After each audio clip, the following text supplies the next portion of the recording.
Kennica Jenkins, who was 19 years old at the time, was getting ready to make plans to go out with her friends on the evening of Friday, the 8th of September, 2017. She was going to go out with her pals. It was the kind of night that seemed to be full with potential that had not yet been realized. The kind of night that many of us remember from when we were that age. An invitation to a birthday party had been made to Kennica and her 3 friends, and it was not any ordinary party of any type. Kennica and her friends have been invited to attend. The Crowne Plaza Chicago O'Hare Hotel, which had an aura of refinement and a touch of glitz, was the location of the event that was being conducted. They were all overjoyed and happy. To get to the hotel, which was located in the neighborhood of Rosemont and was in close proximity to the airport, they got into their vehicle and drove there. The hotel was located in Rosemont. While they were driving, they were laughing and talking about the night that was going to come, and the lights of Chicago offered a backdrop that was familiar to them. Around 11 o'clock on that particular evening, they arrived at the parking lot of the hotel where they were staying. As soon as they discovered a parking spot, they got out of the van and made their way into the lobby of the Crowne Plaza, which was a well-lit area.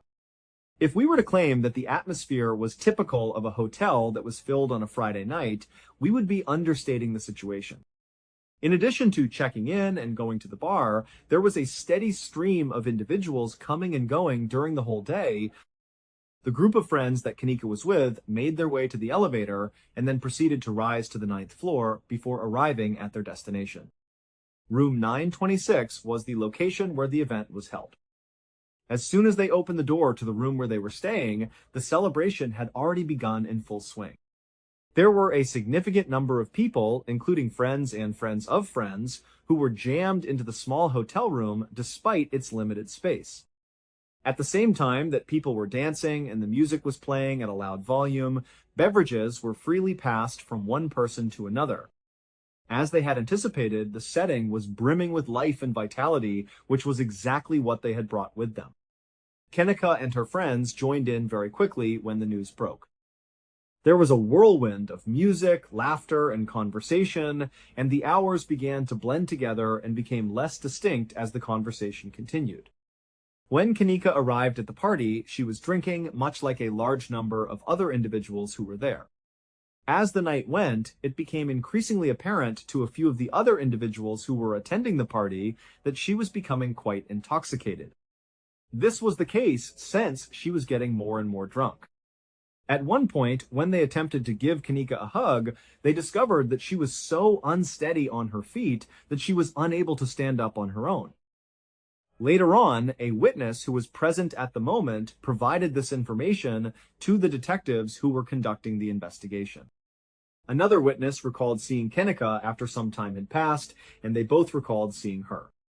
While the most of the people were standing up and dancing around in reaction to the music, Kennica was sitting on the edge of the bed, which was situated off to the side. Kennica was taking a seat on the edge of the bed.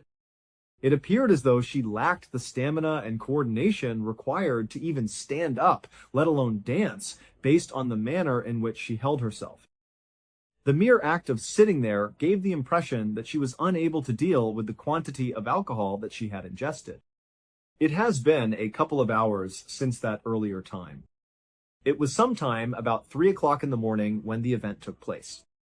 The celebration was beginning to wind down when Kennica and the 3 friends that she had brought with her to the party came to the conclusion that it was time to call it a night and head back home, despite the fact that they had been celebrating for quite some time. After saying their goodbyes to one another, the 2 of them made their way through the bustling area and then exited onto the corridor on the 9th level, which was quite calm on that level. As the 4 of them made their way down the lengthy corridor in the direction of the elevators, the hotel's security cameras would eventually record them as they made their way down the corridor. After a long night out, they gave the impression of being any other group of young people that they could have been of any other age. All the way down to the ground floor where they exited the elevator, they were transported by the elevator, which brought them all the way down. Following their departure from the building, they entered the main lobby, which had grown noticeably less boisterous in comparison to the time when they had initially arrived. Just as they were beginning to make their way towards the main door, Kanika suddenly came to a complete and utter halt. She had the intention of heading out to the parking lot and locating their vehicle. At first, she was checking her pockets, and then she checked her handbag. She was getting ready to leave. When she gazed at her face, she gave off the impression of being confused. Nevertheless, she was devoid of the keys to her vehicle. In addition to that, she was unable to place her cell phone anywhere in the vicinity. She took the time to explain to her pals that she must have overlooked the people who were still present in the establishment. They were able to establish control of the situation, despite the fact that Kanika was substantially more intoxicated than her friends were at the time. When they shifted their attention to Kanika, it was clear that she was having trouble standing and keeping her head in an upright position. They told her to come to a stop and wait in this location. Ensure that you continue to be present in this very lobby. We will have to return to room 926 inches in order to find your stuff for you. We apologize for the inconvenience. At first glance, it seemed like a basic approach. The moment Kanika gave a little nod, her companions turned around and headed back in the direction of the elevators, leaving her to be by herself in the lobby. The group of her friends returned to the party room, which was situated on the second story of the building. First, they spent a few minutes searching the disorganized room for her pocketbook, and then they finally found it. On the other hand, they were not successful in their exploration. Both her cell phone and one of her keys were discovered inside the house. It was clear that they had been successful in achieving their goals. After leaving the party for the second time, they ultimately made their way back down to the lobby in order to meet up with Kanika. They did this with a sense of relief before leaving the party.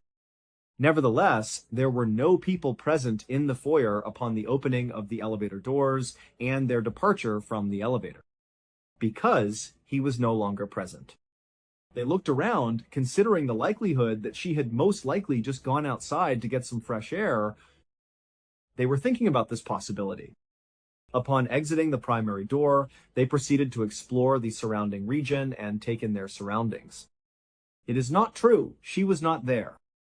Currently, it seemed as though they were not really concerned about the situation. After some consideration, they arrived at the conclusion that she must have become exhausted from waiting, and as a result, she ultimately chose to walk out to the car by herself. The three of them began going through the parking lot till they found their vehicle. This was done in order to locate their automobile. Nevertheless, Kanika was not there when they got at the area where they were waiting. In addition to the fact that she was not inside the vehicle, she was also not standing in any geographical vicinity to it. Suddenly, a glimmer of worry started to creep into my consciousness. I was concerned about something. The fact that their buddy was incredibly intoxicated, in addition to the fact that it was the middle of the night, left them completely confused about where she was. In addition, they were in possession of her phone, which meant that they were unable to even call her in order to inquire about her location.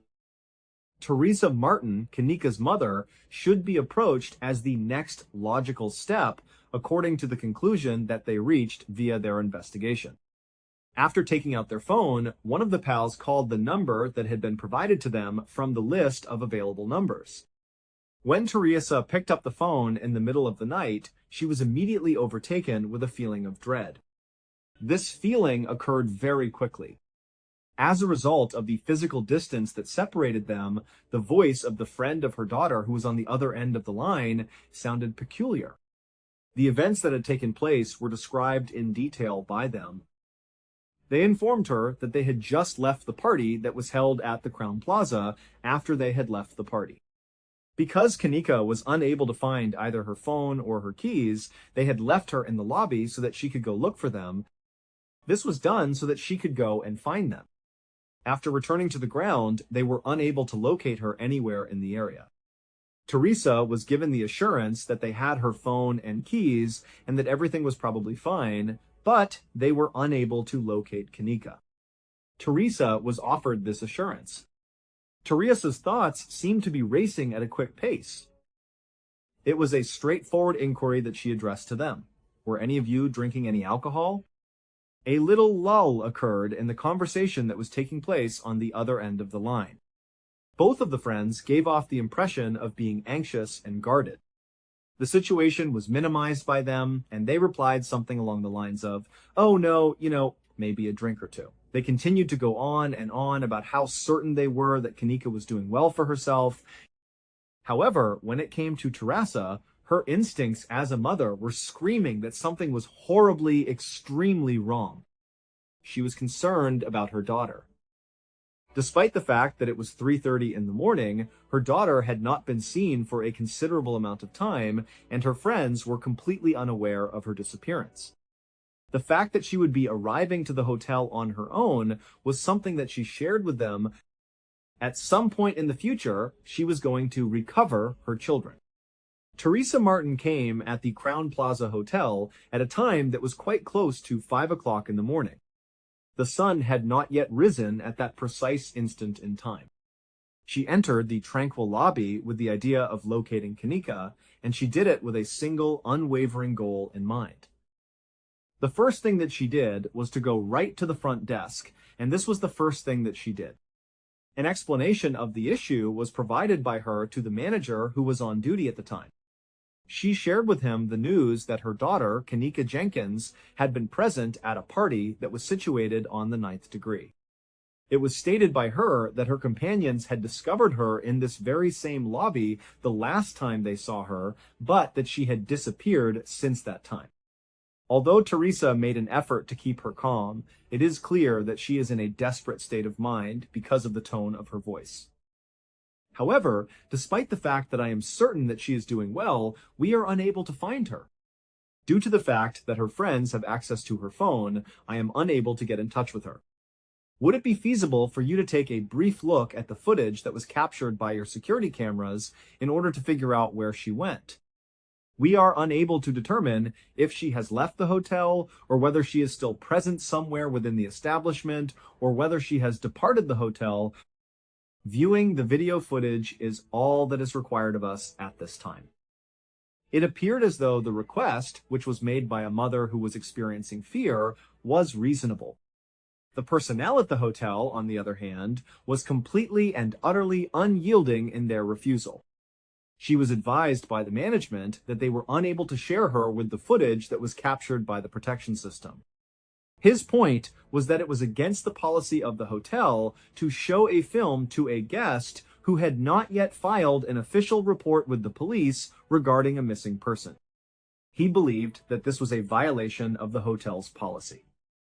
In spite of the fact that this is a widely accepted rationale, it is not necessarily legally required in the majority of situations. It is possible for a hotel to collaborate with other establishments in the event of an emergency situation in order to provide assistance in the search for a person who may be in danger. But this management was inflexible in their approach. No support was offered by him in any way.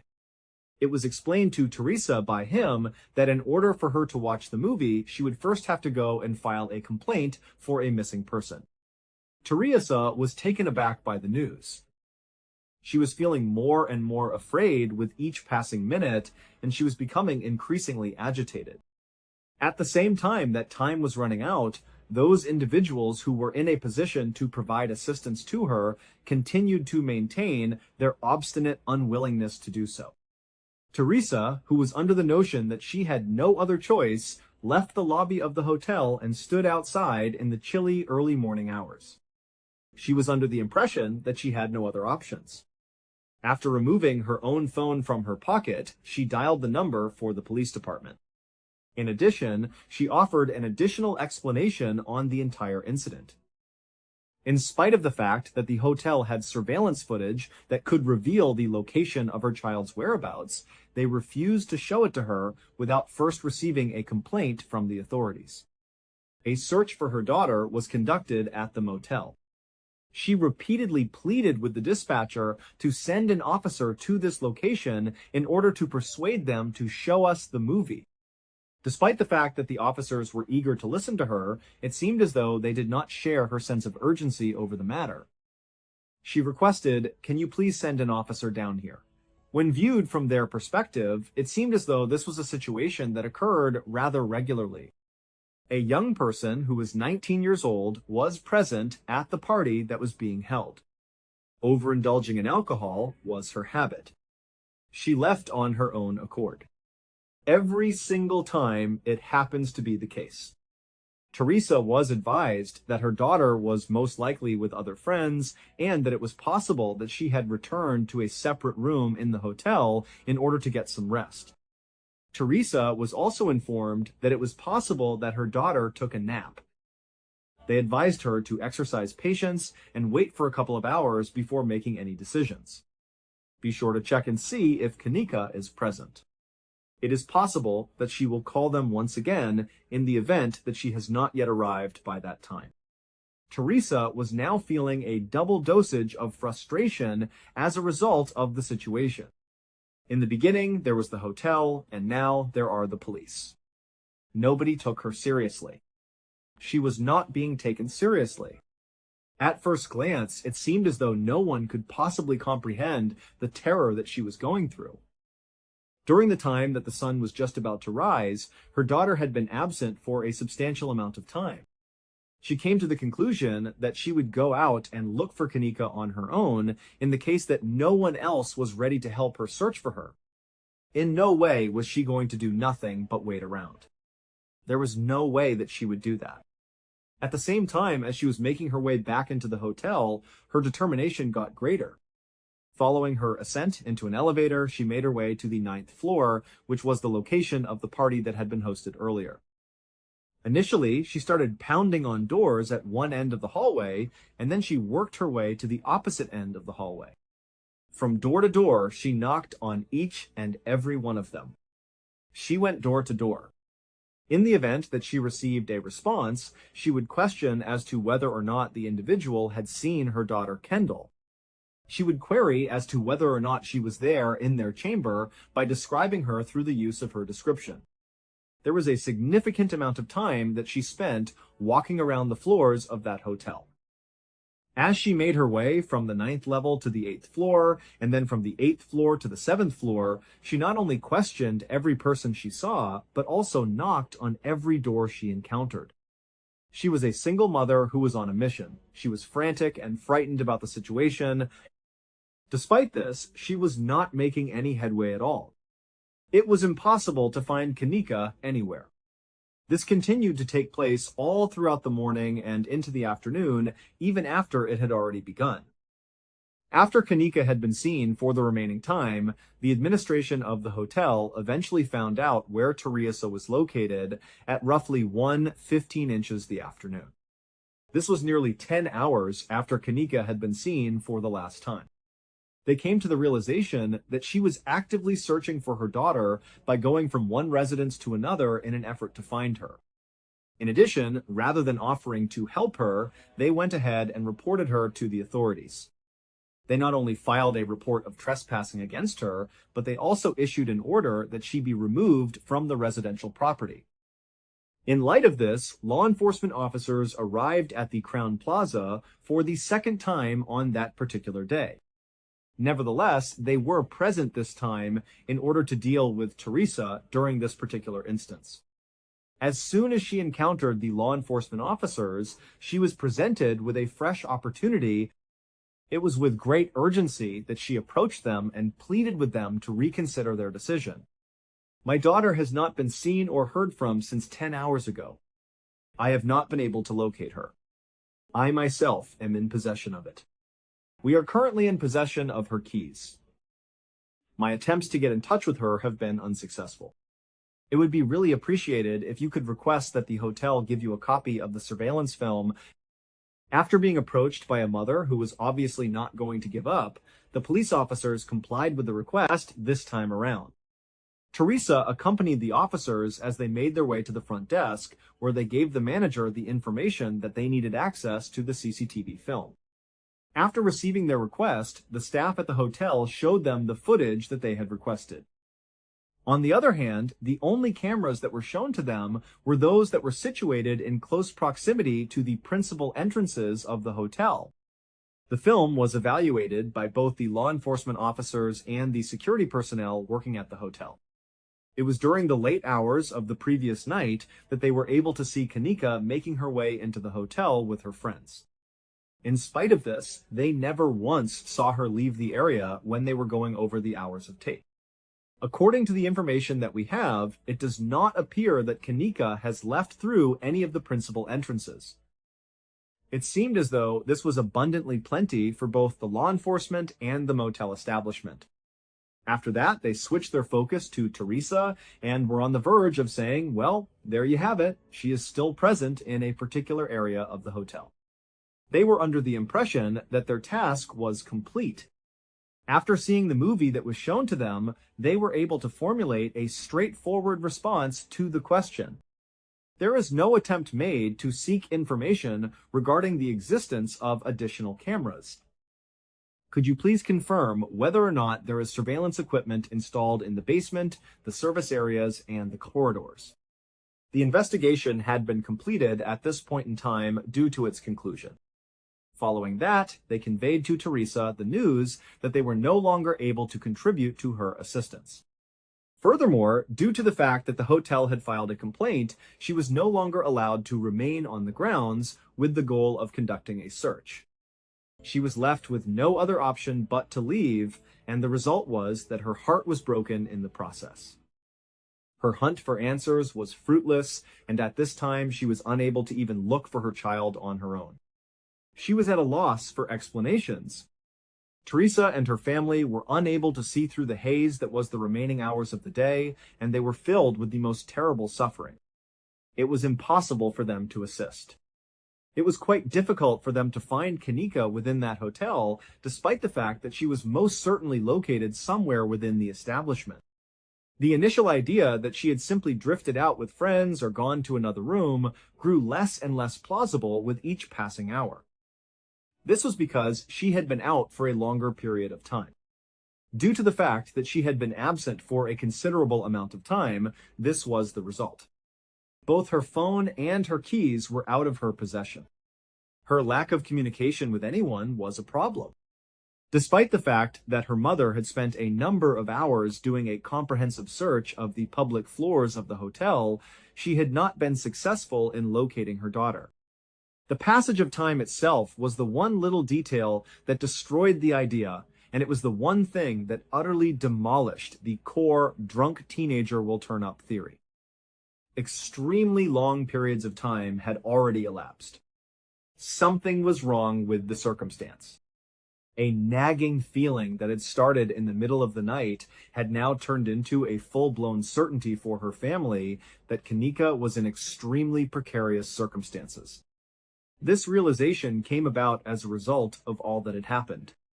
Late that night, after what seemed like an eternity, someone or something shifted. 10 o'clock is the hour of the night. The Rosemont Police Department made the decision to go to the hotel and review the security footage once more on Saturday, 17 hours after Kanika had vanished without a trace. When they examined the material this time, they did it with a greater degree of caution. A number of factors may have contributed to this decision, including the realization that this was not a typical incident of a missing individual or the pressure that was exerted by the family. In this particular instance, they did not only look at the cameras that were covering the exits, they also looked at other cameras. They started looking through film from a number of different areas within the hotel where Kanika was staying in an effort to piece together a timeline of the activities that Kanika was known to have participated in before moving on. That was the period when they were successful in locating her. Through the use of a webcam feed that was recorded in the early hours of the morning, they were able to observe Kanika. The timestamp on the video indicated that it was 3:20 the morning immediately after her friends had left her in the lobby. This occurred just a short while after they had abandoned her. While Kanika was wandering about the motel, it was clear from the footage that she was completely by herself. There is little doubt that she was experiencing a severe case of disorientation. After exiting the main lobby area, she went in the direction of a staircase that led down rather than moving towards the exit or back to the guest elevators. She ultimately chose to take the stairway. The stairway was followed by her until she reached the bottom of the stairs. After making her way down the steps, she found herself in a part of the hotel that was not designed for use by guests. She might be found in a service corridor that was situated on the basement level of the main building. It was observed that she was walking along a lengthy corridor that was completely devoid of any individuals at any point over the course of the video. It was impossible for her to stand for an extended period of time. While she was lurching forward, she was making an effort to stabilize herself by crashing against the wall whenever she moved forward when she was moving forward.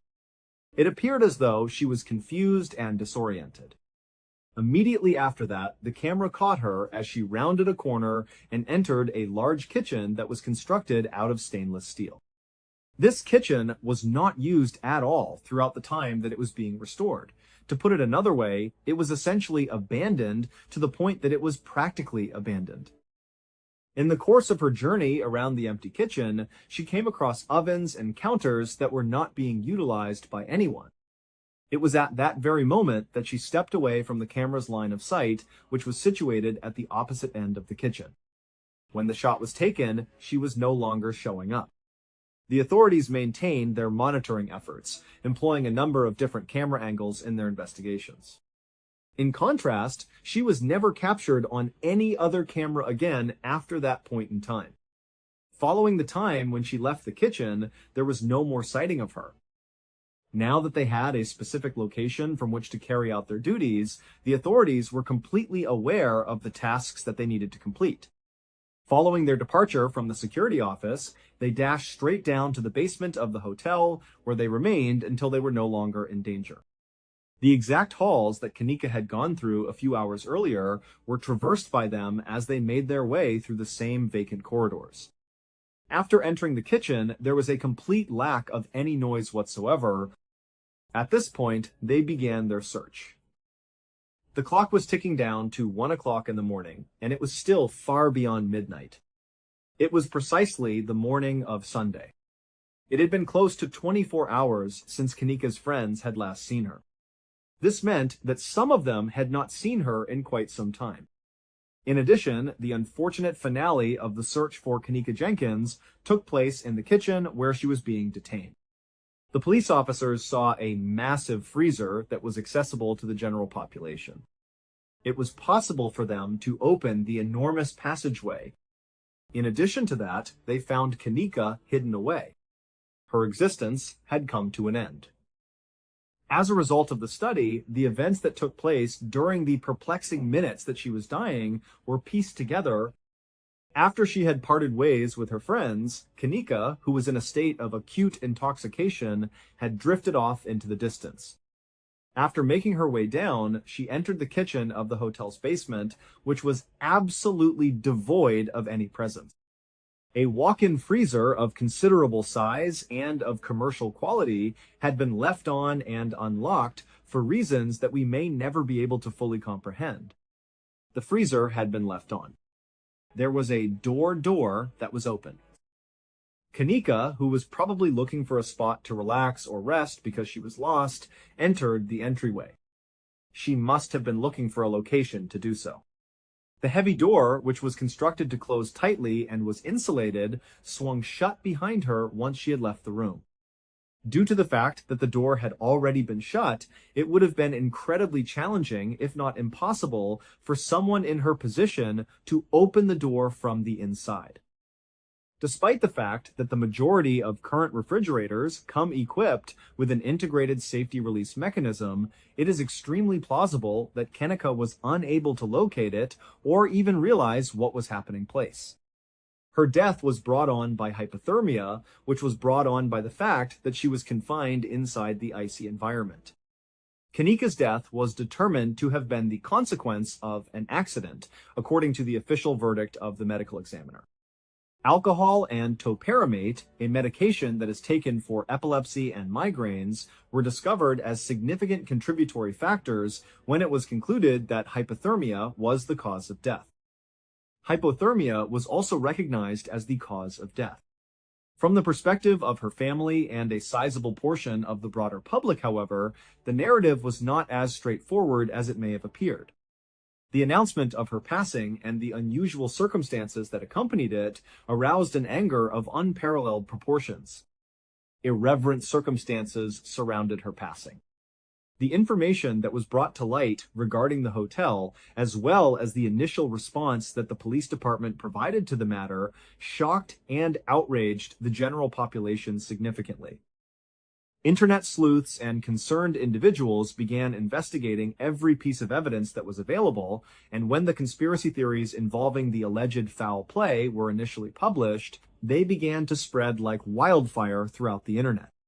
In the eyes of the general public, the concept that a young woman could accidentally find herself confined inside a freezer in a major hotel was just incomprehensible. Nevertheless, in spite of all the rumors and speculation, the investigators could not discover any evidence to suggest that anyone else was contributing to her passing after they conducted their investigation. The most significant and puzzling question that has not yet been answered, on the other hand, has nothing to do with a conspiracy. Time is the major concern in this scenario. On the day when Teresa, Kanika's mother, arrived at that motel, it had been just 2 hours since Kanika had vanished without a trace.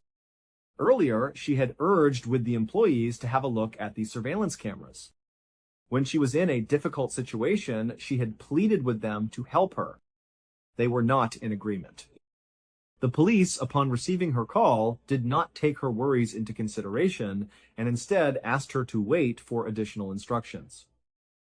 On the other hand, what if they had looked at it? What would have happened if, at 5 or 6 in the morning, when Teresa was the first person to raise the alarm, the workers at the hotel had simply gone through all of the footage? As a result of their presence, they would have seen Kanika making her way into the basement by accident.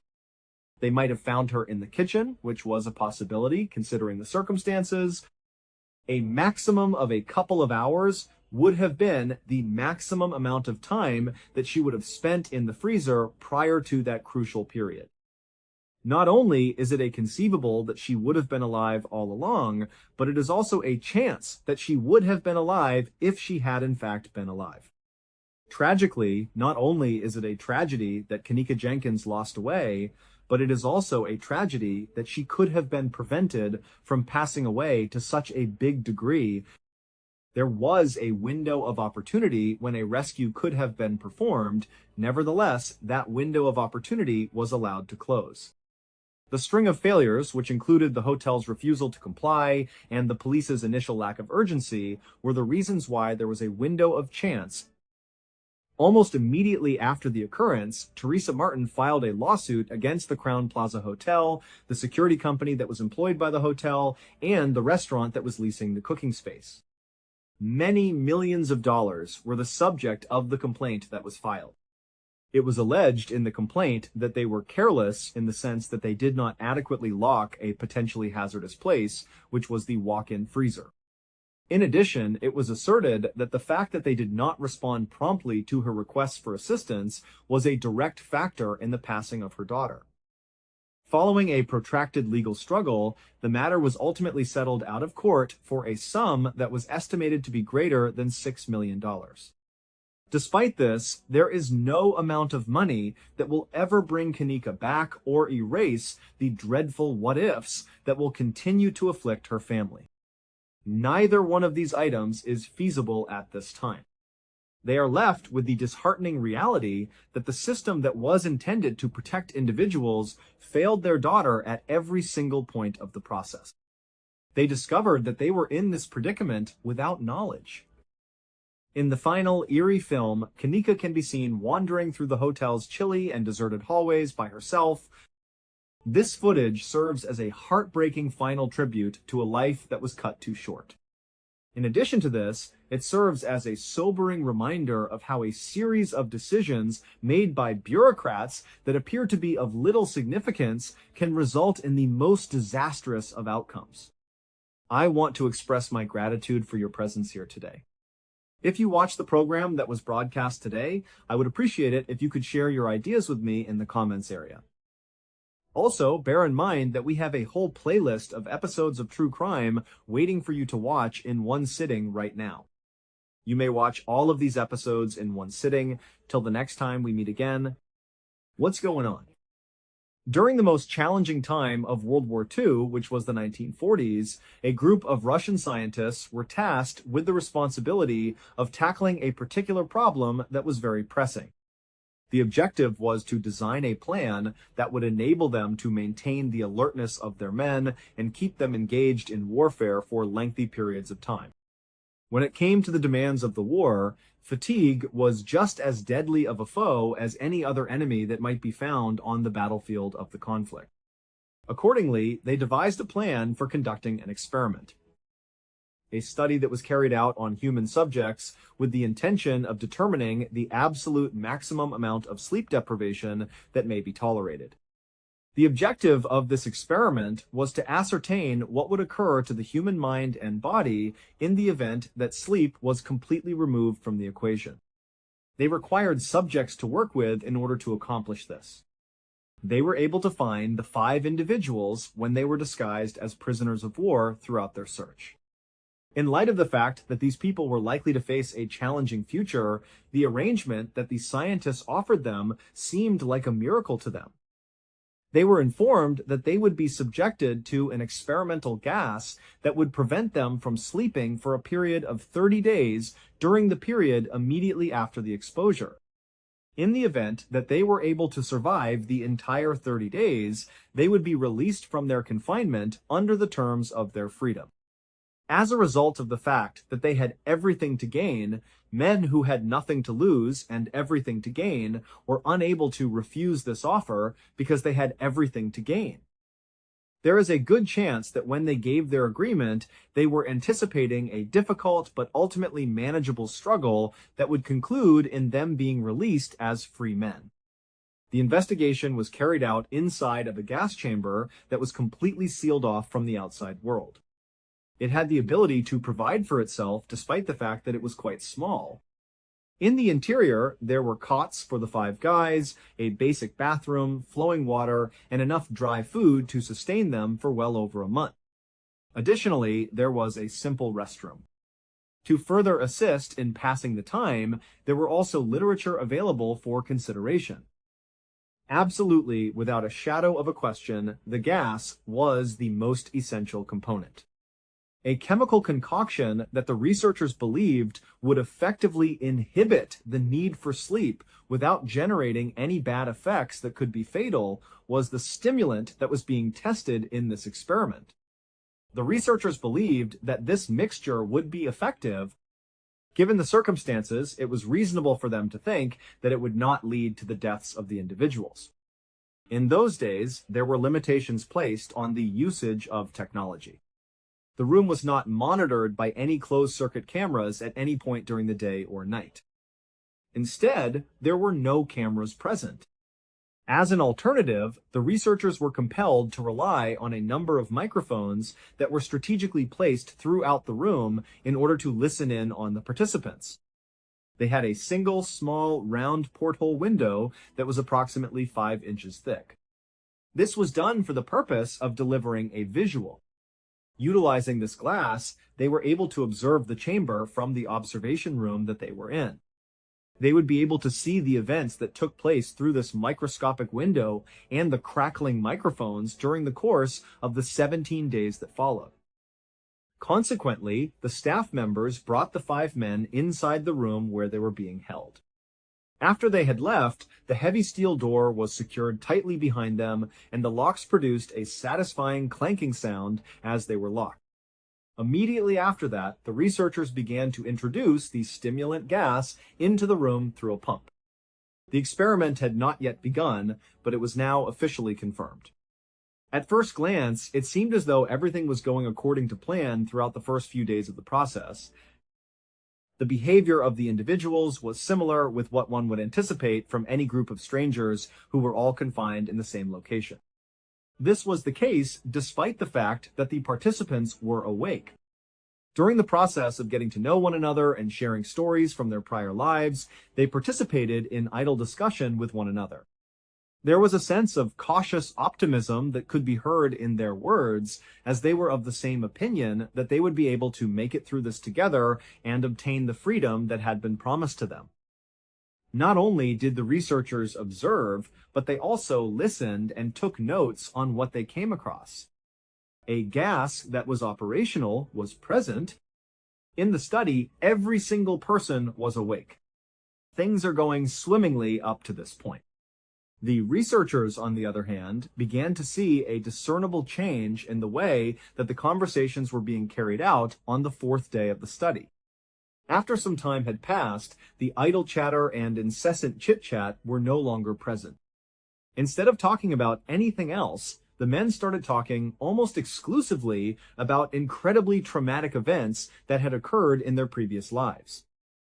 The persons who were listening on the other side of the glass were left feeling uneasy as a result of the fact that they brought up the most challenging periods in their lives and spoke about them in a manner that was not emotional and was monotonous.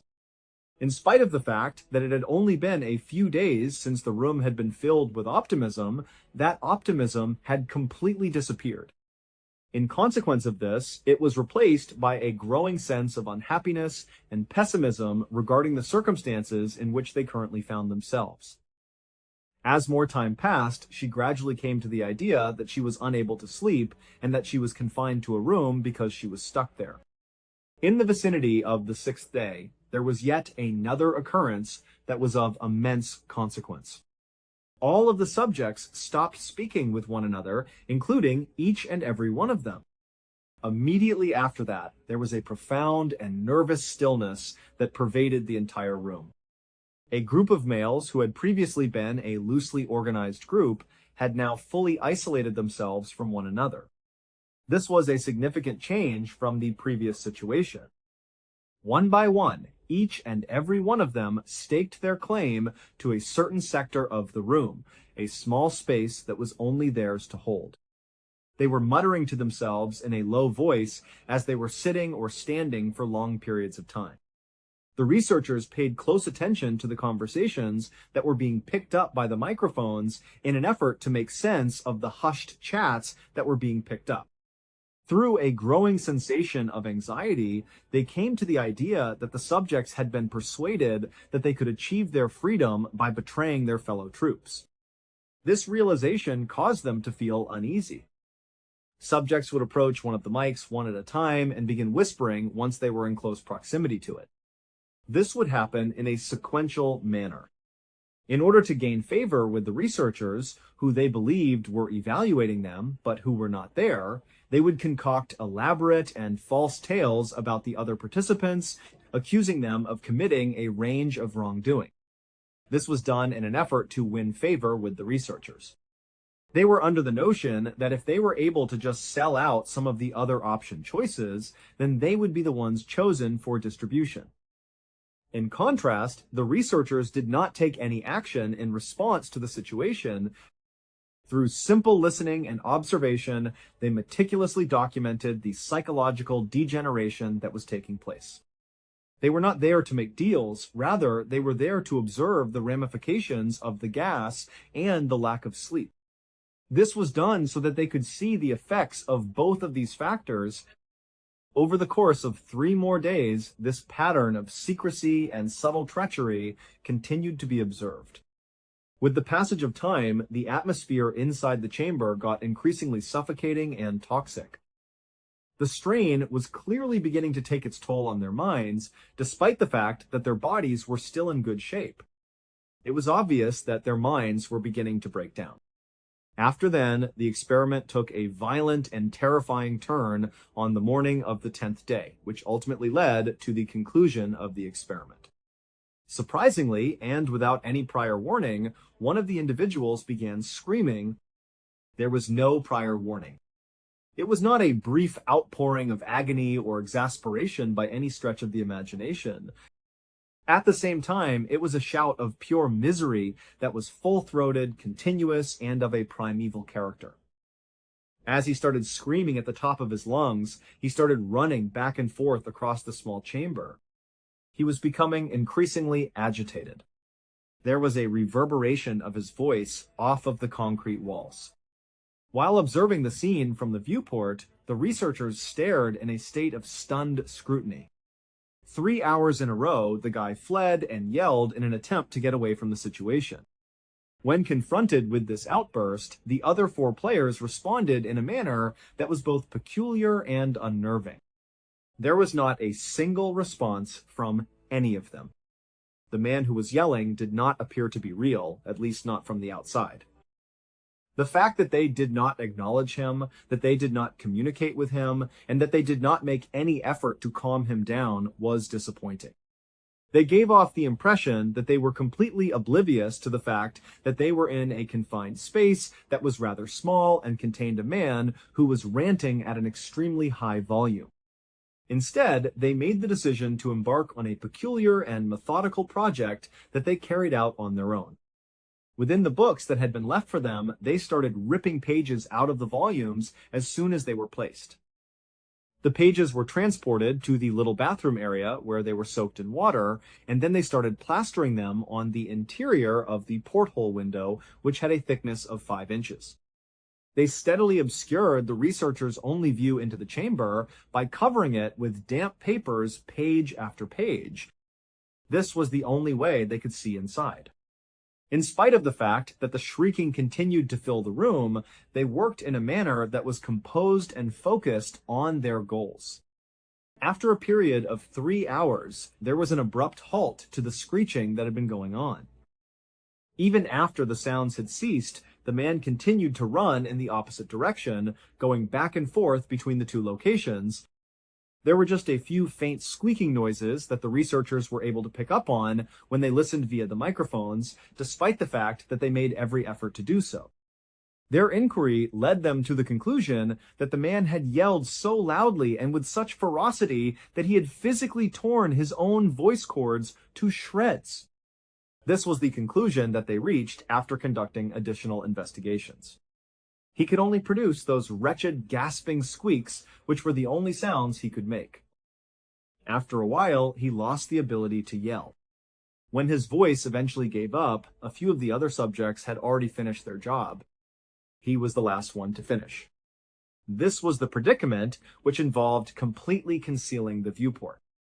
Inside the chamber, none of the researchers were able to see what was going on because they were denied access. There was a surprising occurrence that filled the observation box with a new sound, which was silence. Every single one of the yelling had ceased. All of a sudden, there was no longer any whisper at all.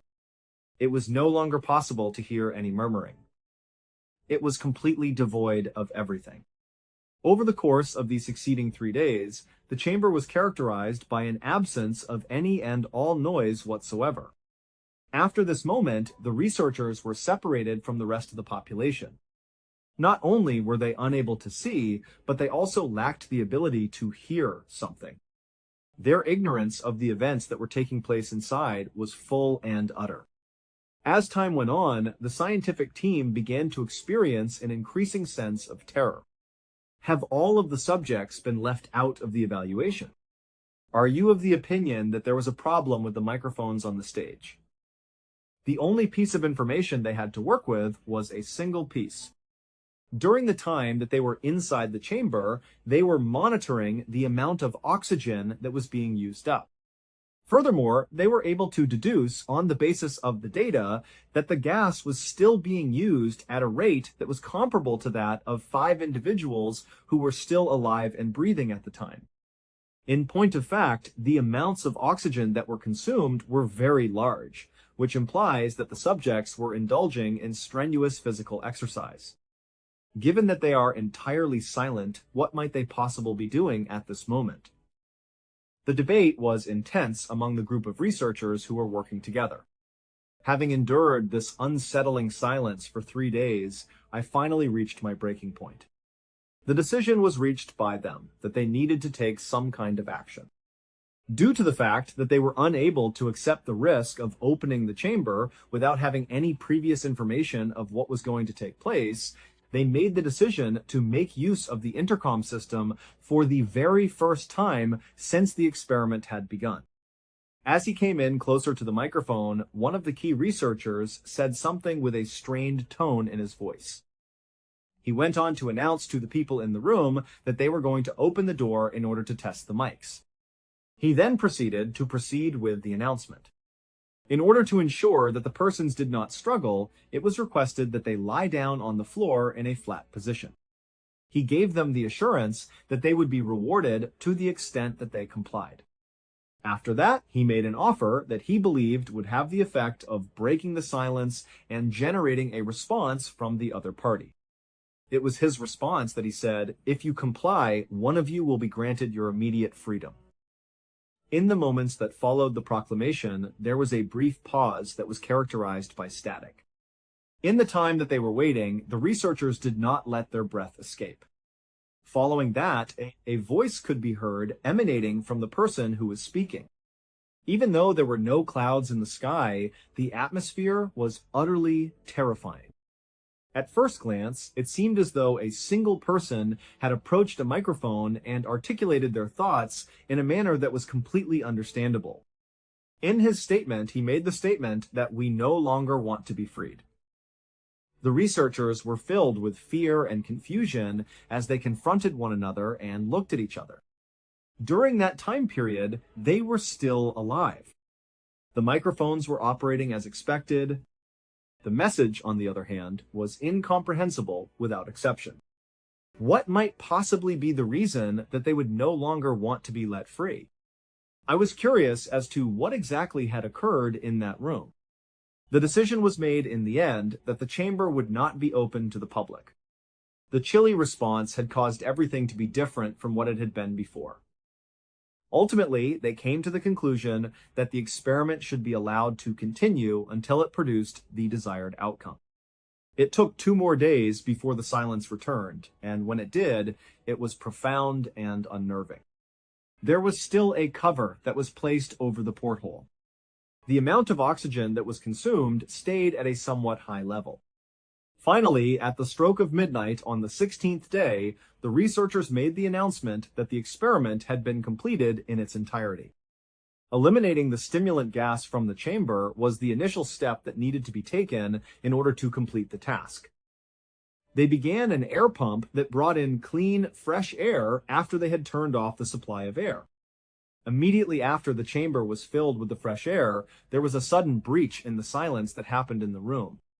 It was possible to hear a scream coming from within the limits of the room. For this particular occasion, however, there was more than one subject to talk about. To my ears, it seemed as though there were all of them. This is in addition to the fact that they were not yelling out of wrath or despair. As they got closer, they heard screams of terror and desperation coming from them.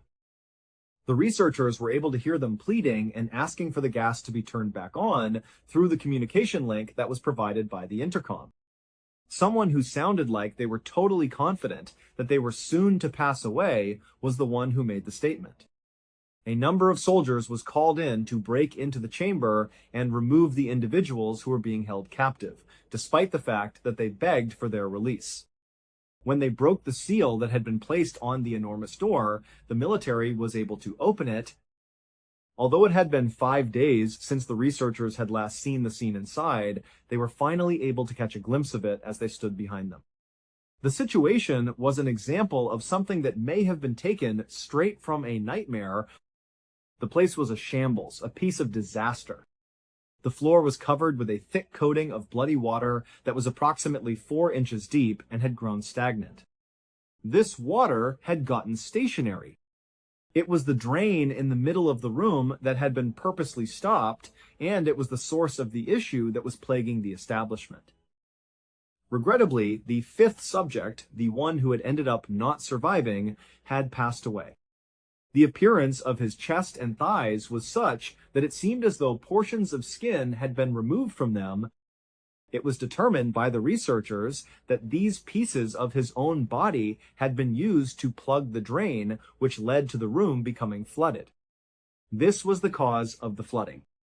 The 4 participants who had survived were in a terrible condition, despite the fact that they were still alive while the experiment was being conducted. The bones on their bodies were visible through the skin, indicating that they were suffering from severe forms of malnutrition. The most unsettling element of the situation, on the other hand, was the fact that they too had massive pieces of flesh removed from their original bodies. Both blood and a raw appearance could be seen in the wounds. An additional inquiry revealed that these wounds were self-inflicted and that they were not caused by their teeth, but rather by their hands. This was discovered after the study was carried out. Over the course of several hours, they had painstakingly removed sections of their own skin and muscles off their bodies. This was in addition to the fact that they had not been eating the flesh. It had been more than 5 days since anyone had any kind of interaction with the food that had been supplied for them. At first sight, it seemed as though they had completely lost their minds and had begun tearing themselves apart from one another for no apparent reason at all. During the time that the soldiers attempted to enter the chamber and remove the victims from it, the 4 people who had managed to escape fought back with a ferocity that was brutal on the part of the soldiers. While they were yelling and struggling, they were attempting to leave the room as quickly as they could. Furthermore, they did not stop asking with the specialists to turn on the gas supply whenever they made their request. Even though their bodies were famished, they fought with such a strong will, which is a testimonial to their condition. One of the subjects jumped at a soldier while they were engaged in the combat and used his teeth to rip into the soldier's throat. This occurred while they were engaged in the conflict. He was laying on the floor of the chamber, bleeding out, when the soldier passed away. He had been there for some time. In addition, one of the guys was involved in a fight that was so intense that he ruptured his own spleen and passed away as a result of internal bleeding right there in the middle of the commotion. While we were in the process of removing the subjects from the room, we discovered that 2 of them had already passed away. After finally gaining control of the situation, the 3 individuals who were still alive were shackled against their will and immediately sent to a nearby medical institution. They were in a precarious situation, both because of the wounds that they had inflicted on themselves and because of the terrible malnutrition that they were experiencing. It was determined that the individual who had incurred the most severe injuries out of the 3 needed to be taken to an operating room under emergency circumstances. While they were still being held under restraint, the other 2 were being held in a separate room. At the same time as the medical personnel were preparing the first patient for surgery, they attempted to calm him down by administering a standard sedative to him. This was done in an effort to bring about relaxation. Nevertheless, it did not have any effect whatsoever. It appeared as though he was unaffected by the danger. In spite of the fact that they supplied dosage after dosage, which was substantially more than a regular man would be able to tolerate, the situation did not change. While he was still struggling against his ties, he continued to plead for the gas and beg to be kept awake. He was also still struggling against his binding. In the end, the medical professionals arrived at the decision that they had no choice but to administer a general anesthetic in order to have him go through with the treatment. When they told him what they were about to do, he instantly started fighting back with even more intense brutality. He continued to fight until he was completely defeated. There was no desire on his part to undergo the anesthetic. His screams were loud and clear, and he insisted that he had to remain awake. It was during the midst of his frantic battle that he was able to gather an unusual amount of energy, which ultimately led to the breaking of one of these sturdy leather straps that was securing him to the table. It came as a shock to the specialists working in the medical field. During the time that they were delivering the anesthetic, it took a number of them to hold him down and prevent him from moving around. He needed to be given a dose that was more than 10 times larger than the average quantity in order for them to be successful in inducing him to lose consciousness. The moment his eyelids dropped and he started to nod off, his heart stopped beating. This occurred simultaneously. It was after the fact. All of the researchers were completely and utterly shocked. The next item that they discussed was the person who had a tear in his vocal cords. They moved on to the next topic. It was within the confines of the operating room that he was brought. In spite of the fact that he was unable to communicate verbally, he quickly shook his head in a nonchalant fashion upon seeing the anesthesia. In a manner that was identical to that of the first man, he fought with all of his might, flailing and struggling with all of his might. Because of the tremendous amount of effort that he put forth, he eventually gave in to exhaustion and passed out as a result of his exhaustion.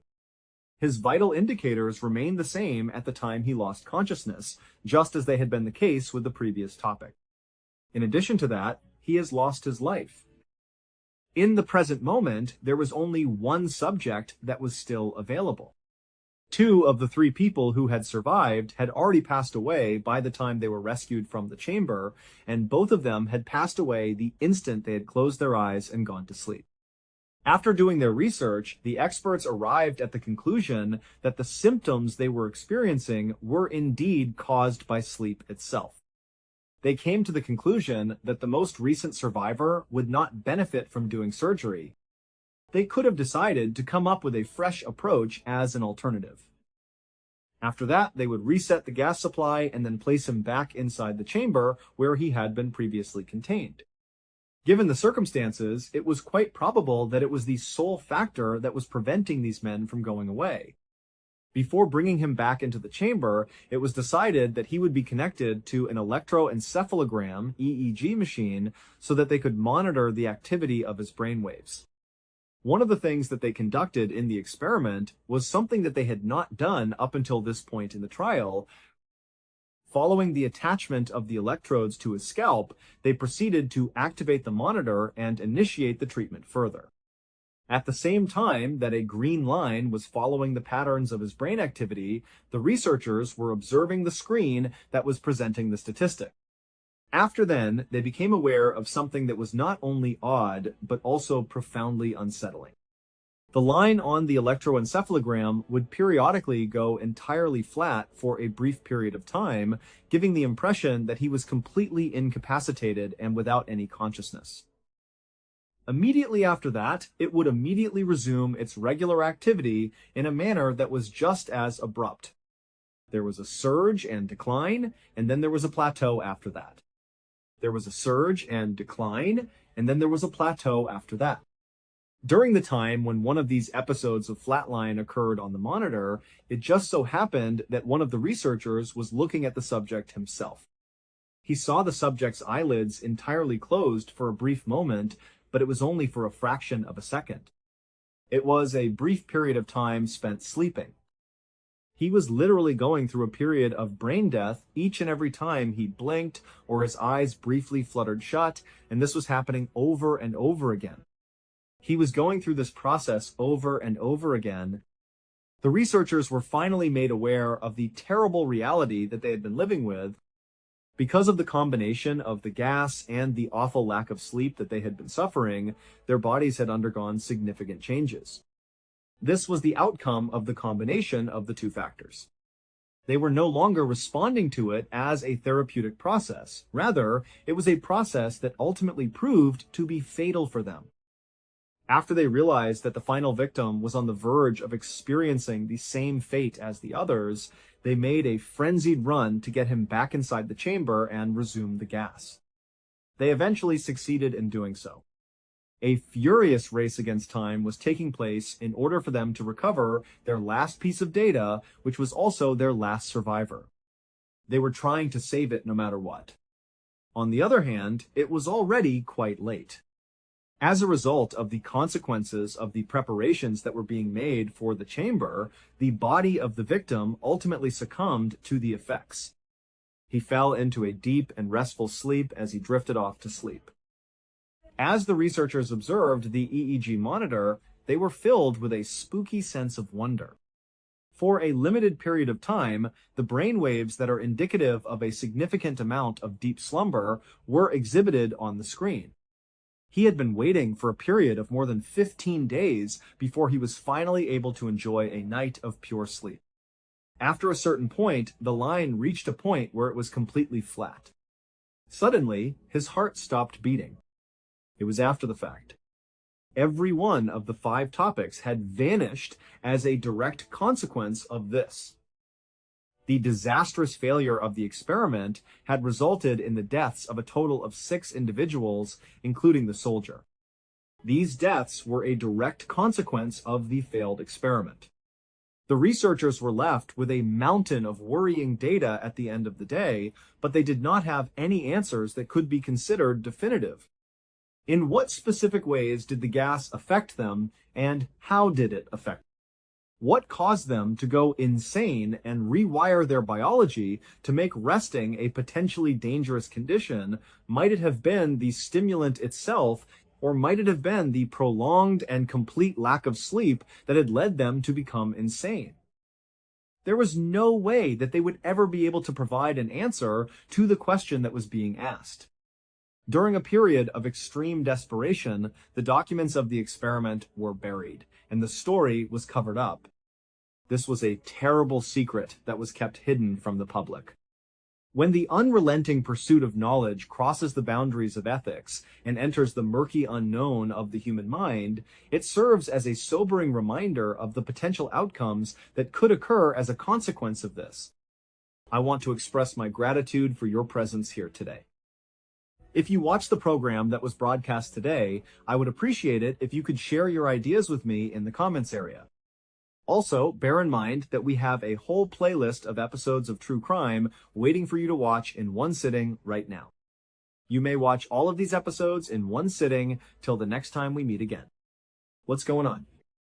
At around 11:40 inches the morning on the 21st of December 2003, 3 young men who had been close friends since they were little kids all piled into a truck and started driving south. The group was made up of 22-year-old Brett Mann and his 219-year-old friends, Sean Blowers and Ashley McGuff.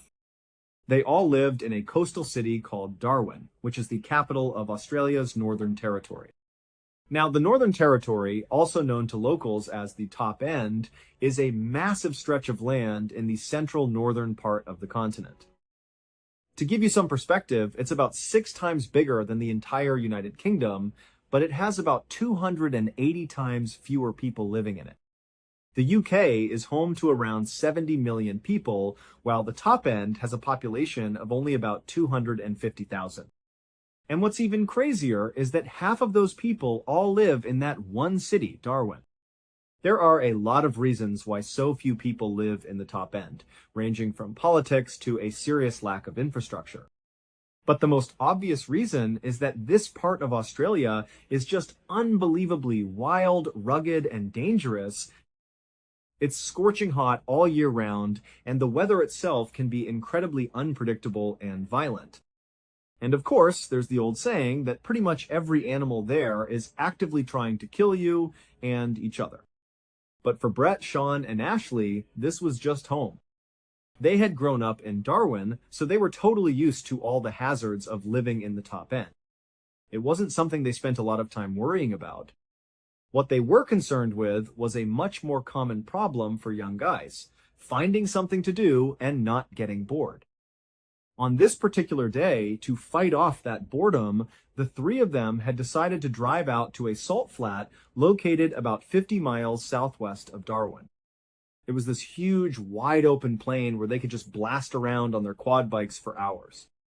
And so, they got their quad bikes loaded up into a trailer, hitched it to their truck, hopped inside, and at 11:40 a.m., they began their journey south out of the city.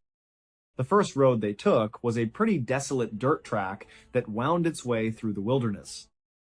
It took them past the iconic eucalyptus trees that Australia is so famous for, past palm trees, and past these giant termite mounds that look like alien sculptures sticking out of the ground. After driving on this dirt road for about half an hour, the 3 friends passed a place called the Tumbling Waters Holiday Park. It was a kind of vacation resort for adventurous families. But beyond this park, there was basically no more civilization. They were heading straight into the true Australian outback. This resort was the last little mark of the world they were leaving behind. And so, the trio kept driving for another 30 minutes past the park. At some point, the trees on both sides of the road started to get thicker and thicker, more and more dense, until they began to sort of lean over the road. It started to feel like they were driving through a tunnel in the middle of a jungle. The guys would have recognized this change in the scenery. It meant they were getting close to the Finnis River, which was just off to their right, hidden beyond all the trees. They couldn't see it, but they knew it was there. Now, the Finnis River wasn't some huge, massive waterway. It was a 30-mile stretch of water that ran from east to west through the top end. And it was known for being very brackish and incredibly dark. You couldn't see into the water more than an inch or two, so it always looked almost jet black. The friends continued driving along through this jungle-like atmosphere until the trees on the left side of the road started to thin out again. And then, finally, the dense foliage gave way and revealed the salt flats stretching out to their left. At that point, the driver pulled the truck over to the right side of the road, where the vegetation was still really thick. The three of them jumped out of the truck, walked around to the trailer, and dropped the gate. One by one, they rolled their quad bikes off, and then each of them hopped on and took off, racing out onto the flats. That day, the flats were actually super muddy. It had rained really heavily in the area recently, so the ground was soft and wet. The guys spent just as much time racing each other across the open expanse as they did trying to ride up close to one another and spray huge arcs of mud all over each other. For hours, they were just out there having an amazing time, completely carefree. Then, at about 4:30 inches the afternoon, they decided it was probably time to call it a day. They drove their muddy quad bikes back over to the truck, rode them up onto the trailer, and locked everything down. They were just about to climb back into the truck and head home when one of them had an idea. He suggested they head down to the river to rinse off their clothes and get all the caked-on mud off of them. Now, you really have to understand something about the top end. The one place you want to spend the absolute least amount of time is in the water. People who live there just assume that any natural body of water that isn't clearly and officially marked as a designated swimming area has at least one animal lurking in it that will kill you. This is a literal precaution that people in the top end take very seriously.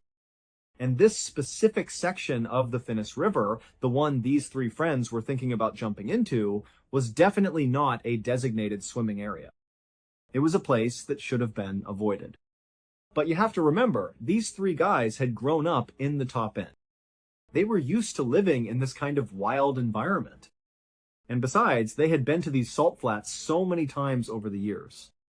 They had jumped into the Finnis River before to wash off or go for a quick swim, and absolutely nothing bad had ever happened. So the idea that the river could be genuinely dangerous to them didn't really cross their minds. They probably felt like, you know what, we've been there, we've done that, nothing is going to happen to us. And so they left the truck and started walking away from the salt flats, pushing their way into the thick mangrove forest that was only a few feet off the road. They began making their way towards the river.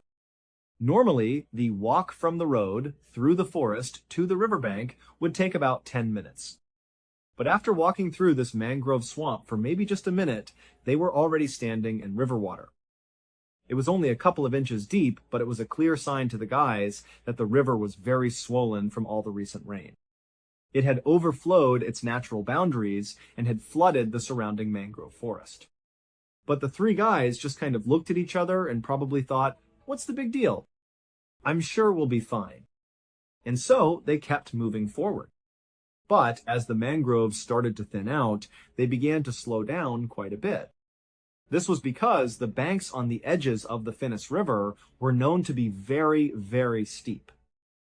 If you were standing on dry land, if there was no flooding, and you were right on the edge of the river, taking just 1 or 2 steps into the water would cause you to slip down an embankment and be completely submerged with the water way over your head.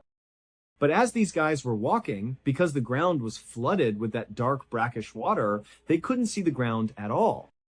And so they had no way of knowing where the sudden drop-off into the deeper river was. So they started to move much more carefully. And then, when all the trees were practically gone, they knew they were right on the edge. Suddenly, one of them actually slipped and started to tumble down the embankment for a second. But he managed to turn and grab onto one of the thick roots of a mangrove tree and pull himself back up. After seeing this, the other two walked over and stood right next to him. And the three of them just stood there, looking out at this pitch-black river that was very clearly moving much faster than normal because of all the excess rain. But they looked at each other and still thought, you know what? It's not that big of a deal. We'll just hold on to the roots of these mangroves, lower ourselves over the edge, wash ourselves off, and then pull ourselves back up.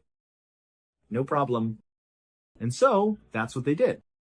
They each turned around and grabbed a thick, sturdy root from one of the many mangrove trees that marked the edge of the forest. And while holding on tightly, they would lower their bodies down past the embankment until they were submerged in the cool water. They scrubbed all the mud off themselves, being very careful not to let go of the mangrove root at any point. Then, just as they were about to finish up and pull themselves back onto the flooded ground to get back to their truck, Brett lost his balance. Somehow, his hand slipped, and he let go of the mangrove root. He slid down the steep, hidden embankment, and suddenly the powerful current grabbed him and pulled him away from his friends out toward the middle of the river. Before he knew it, he was getting pulled quickly downstream. He yelled out to Ashley and Sean, who still had their backs to him. They turned around immediately, saw their friend in trouble, and without a second of hesitation, they instinctively leaped into the river to try and get to him and help swim him back to the side.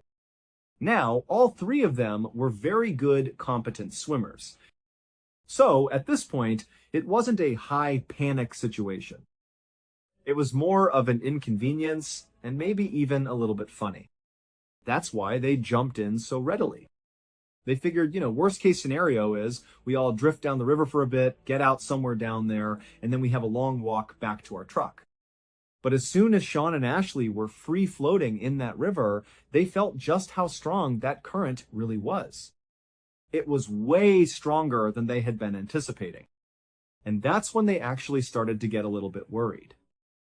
They looked up ahead of them, and Brett, who had been in the water for maybe 10 or 15 seconds before they jumped in, had already been swept much farther downstream than them. And so they decided, okay, we have to get out of here, but we need to get to Brett first. We all need to get out at the same place.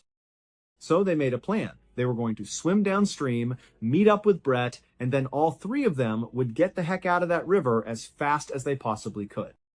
They yelled out to Brett, "Hey, we're coming to get you," and they started swimming as fast as they possibly could. With the help of the strong current pushing them, they managed to catch up to Brett relatively quickly, maybe in just a couple of minutes. When they reached him, Sean and Ashley got in front of Brett, and then the three of them stopped actively swimming. They just let the current carry them downstream together. As they were drifting, they started scanning the left side of the river, looking for a solid clump of mangrove trees that they could swim into. They knew that unless there was something solid to grab onto at the edge of the river, they wouldn't be able to pull themselves out against the current. At this point, the trio was definitely uncomfortable being in the water because of how strong that current was. But they were still confident that they were going to find a good landing spot, they were going to get out, and this whole thing would just turn into a great story to tell later. And so Sean was in the front, Ashley was right behind him, and then Brett was behind Ashley. They were all about an arm's length away from each other, just drifting down this dark river for a couple of minutes, looking over to their left for a viable place to get out. And then, all of a sudden, Ashley just yells out, "Hey, I seen something in the water!" "We need to get out, find the nearest tree, get out, get out, get out." Sean immediately started to panic. He didn't even turn around to see what was going on behind him. Adrenaline kicked in, and he just started swimming as fast as he possibly could toward a tree that was sticking out of the water. It was literally growing right in the middle of the river. He swam frantically up to this tree and managed to climb up to the first fork, which was maybe 6 or 8 feet above the water. As soon as he was safely up there, he turned around and looked down. He saw Ashley right below him. He reached down and hoisted Ashley up to the first fork with him. And then the pair of them turned around again to help Brett. but Brett wasn't there. And so they looked all around thinking, okay, did Brett not make it to the tree? Did the current pull him around it? Is he at some other tree? They started yelling out his name, looking for him everywhere, but there was no sign of Brett. They started talking to each other, Ashley and Sean, saying, did he call out? Did you hear something? Did he give any indication about where he was going? And they both said, no, I have no idea where he is. They started climbing a little bit higher up the tree, trying to get a better vantage point to look down and up the river to see if maybe they could spot him somewhere. And then, all of a sudden, Sean noticed something yellow flash beneath them in the water. He looked straight down and saw this yellow object just under the surface. He nudged Ashley and said, look. And so Ashley looked down too. As they were both looking, now about 10 feet above the water, they saw this yellow thing start to rise up toward the surface. The water was so dark that they really couldn't tell what anything was unless it was right at the top. And so they watched this yellow shape, and then suddenly it broke the surface of the water, and they saw it was Brett. He was wearing his yellow jacket. That's what they had seen. But Brett was in the mouth of a 13-foot-long saltwater crocodile. He was face down, and his entire left side was being held in the animal's massive jaws. And he wasn't moving. Sean and Ashley were so scared they were just frozen. They could only stare at this monster in the water that was holding their friend, and there was absolutely nothing they could do about it. For 2 full minutes, they just stood there on that branch, looking at this animal, wondering what was going to happen. And for those entire 2 minutes, the crocodile stared right back up at Ashley and Sean, as if it was showing them what it was going to do to them too once they got in the water. It was like it was saying, I've done this to your friend, and I'm getting you next. And so they stared at this animal, and then suddenly, it just kind of dipped underneath the water, back down into the black abyss. And it, along with Brett, just disappeared. Ashley and Sean were so terrified that they couldn't even grieve for their friend. They couldn't feel sad for him. It was like their brains just switched completely into survival mode. And without saying a single word to each other, they just started climbing up that tree as fast and as high as they possibly could. They only managed to get up a couple more feet to 2 more branches. One was at about 10 or 12 feet off the water, and the other was at about 15 feet. Sean made it onto the lower branch, and Ashley scrambled up to the slightly higher one. Once they were both situated on their branches, with one arm wrapped firmly around the trunk of the tree, they were able to kind of breathe for a second and take stock of their situation. And even though, of course, the elephant in the room was that their friend had just been eaten by a crocodile, it was like they couldn't even process that yet. Instead, they started talking about a plan. They thought, okay, our families, they're going to notice we're gone, and they're going to tell the police. The police will launch a search, and they're going to come find us. Both of them were confident, or at least they acted confident, that this was going to happen. But they also knew that there was no timeline for it. It could be hours, or it could be days until anyone found them. And as these 2 teens were sitting on their branches, the true reality of their situation really started to come crashing down on them. Because yeah, they were safe in this tree, but how long could they possibly stay up there? I mean, eventually, they were going to have to fall asleep. And if they fell asleep, were they going to fall out of the tree and land right in the water with that crocodile? They just didn't know how this was going to end. And so, as the 2 of them began comforting each other, reassuring each other that, oh no, it's going to be just fine, someone's going to find us tonight or tomorrow, we'll be just fine. As they were doing that, Ashley suddenly stopped talking to Sean and just looked straight down at the water. Sean realized what Ashley was doing, and he followed his gaze and looked straight down too. And there, at the base of their tree, in that black water, was the 13-foot-long saltwater crocodile. It was back, and it no longer had Brett in its mouth. They had no idea where Brett was. He was just gone. Saltwater crocodiles are considered the most aggressive and dangerous crocodiles in the entire world. And they're one of only 2 crocodile species that will actively hunt humans when they get the chance. And so these two teens were completely helpless in this tree.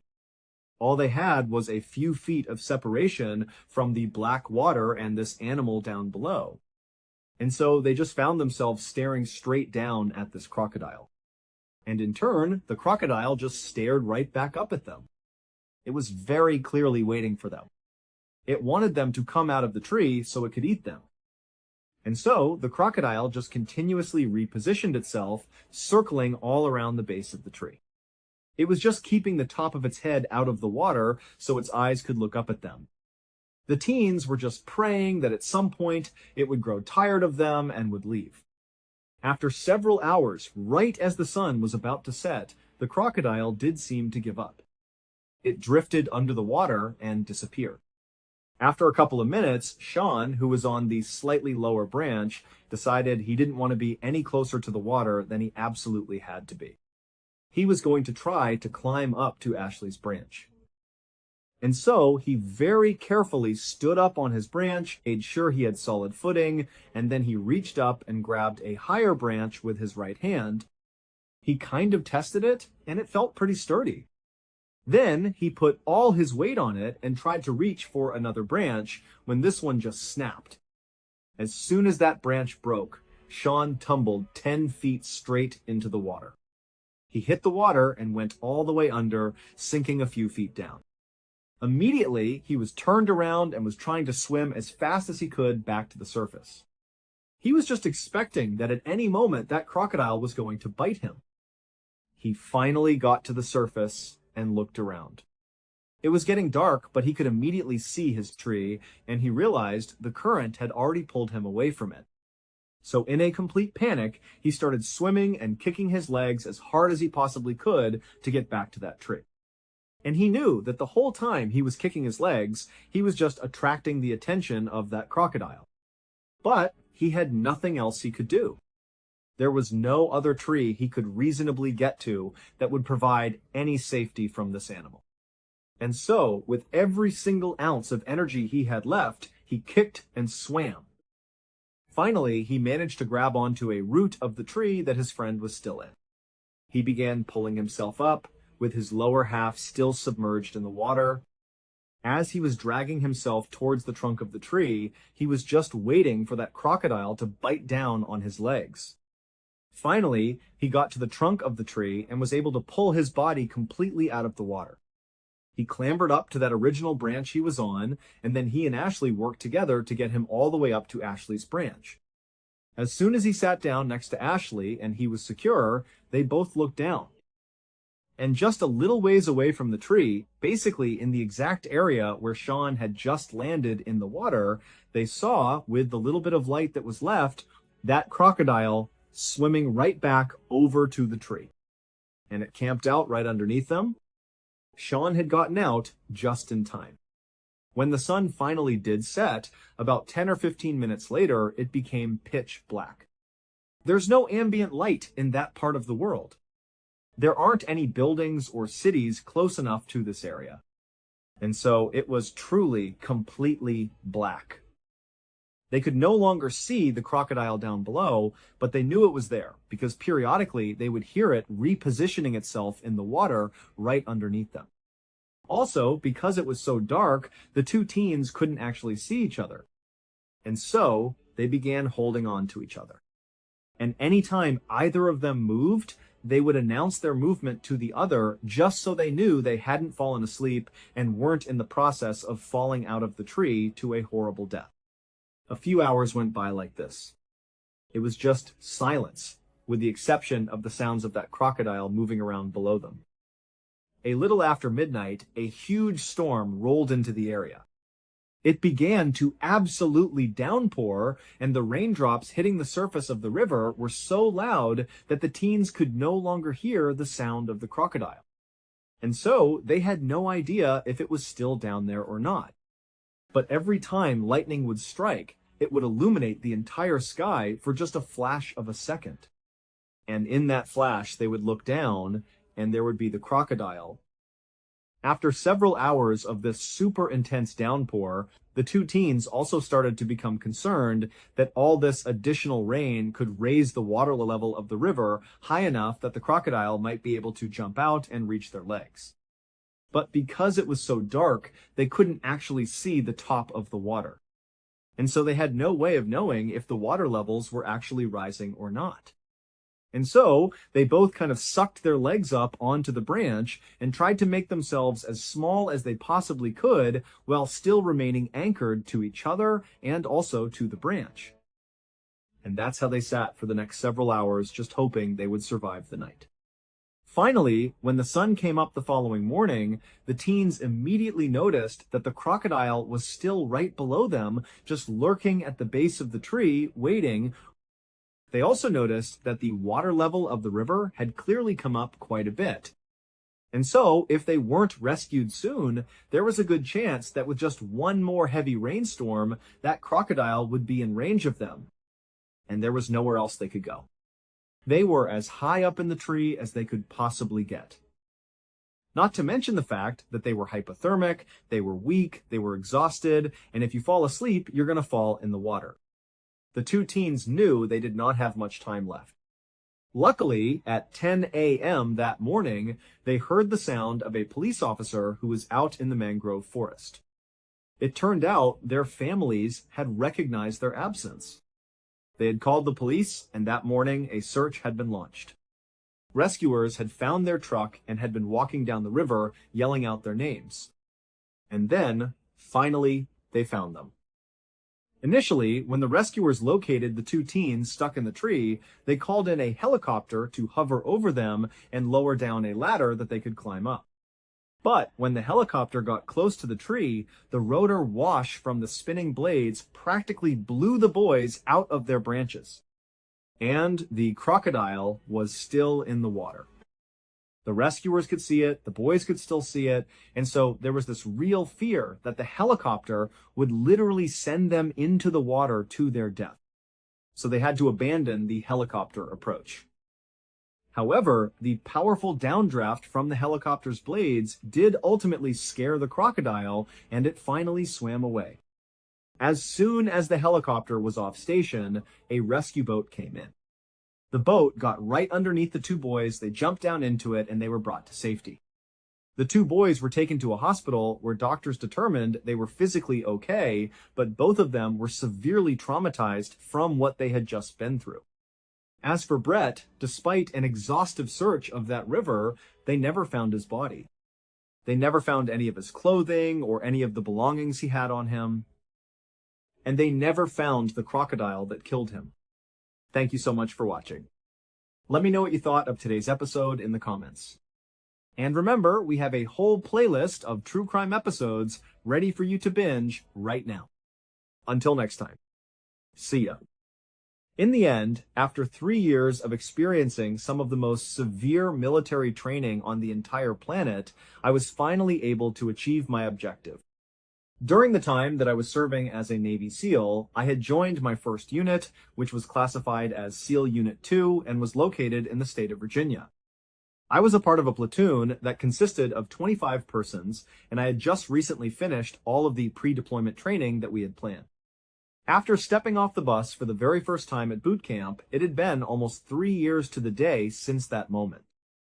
While I was getting ready to embark on my first deployment as a Navy SEAL to Afghanistan, I was also getting ready to embark on that tour.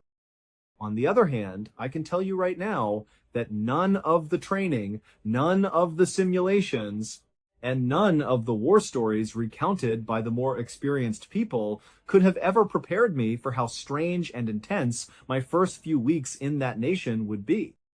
I can say this because this is something that I can say with absolute certainty. The majority of the time, the travel to Afghanistan is nothing more than a protracted and laborious journey across the country. Despite the fact that you are crammed inside a military cargo jet, you are making an effort to get some sleep while also mentally preparing yourself for what that lies ahead.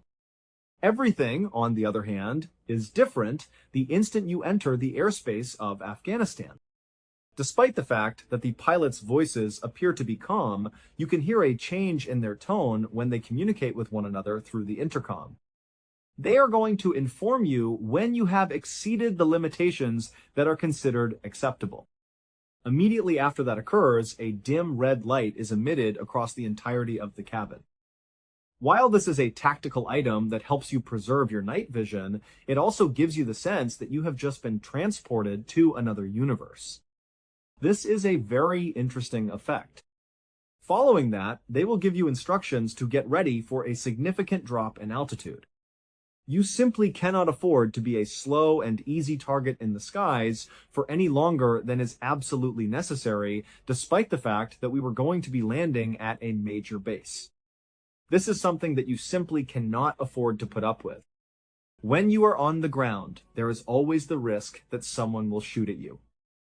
This is true whenever you are in that position. It appears like the plane has just experienced a nosedive. The fall is incredibly steep and takes a convoluted course with the intention of making it significantly more difficult to hit you than it would otherwise be.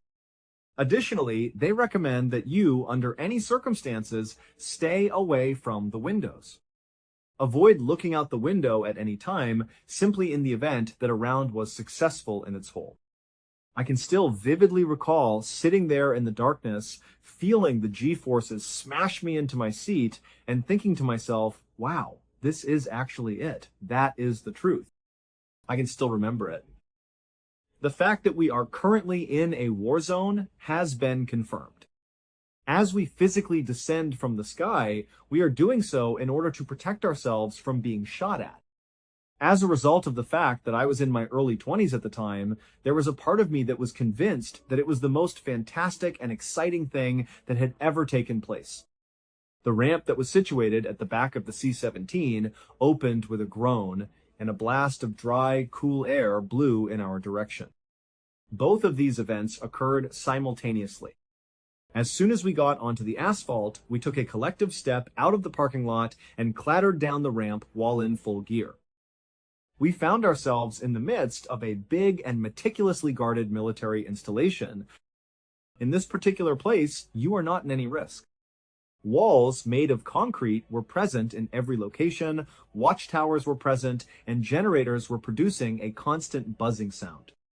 The scenery, on the other hand, was the first thing that really struck me, and it is something that I will never forget witnessing.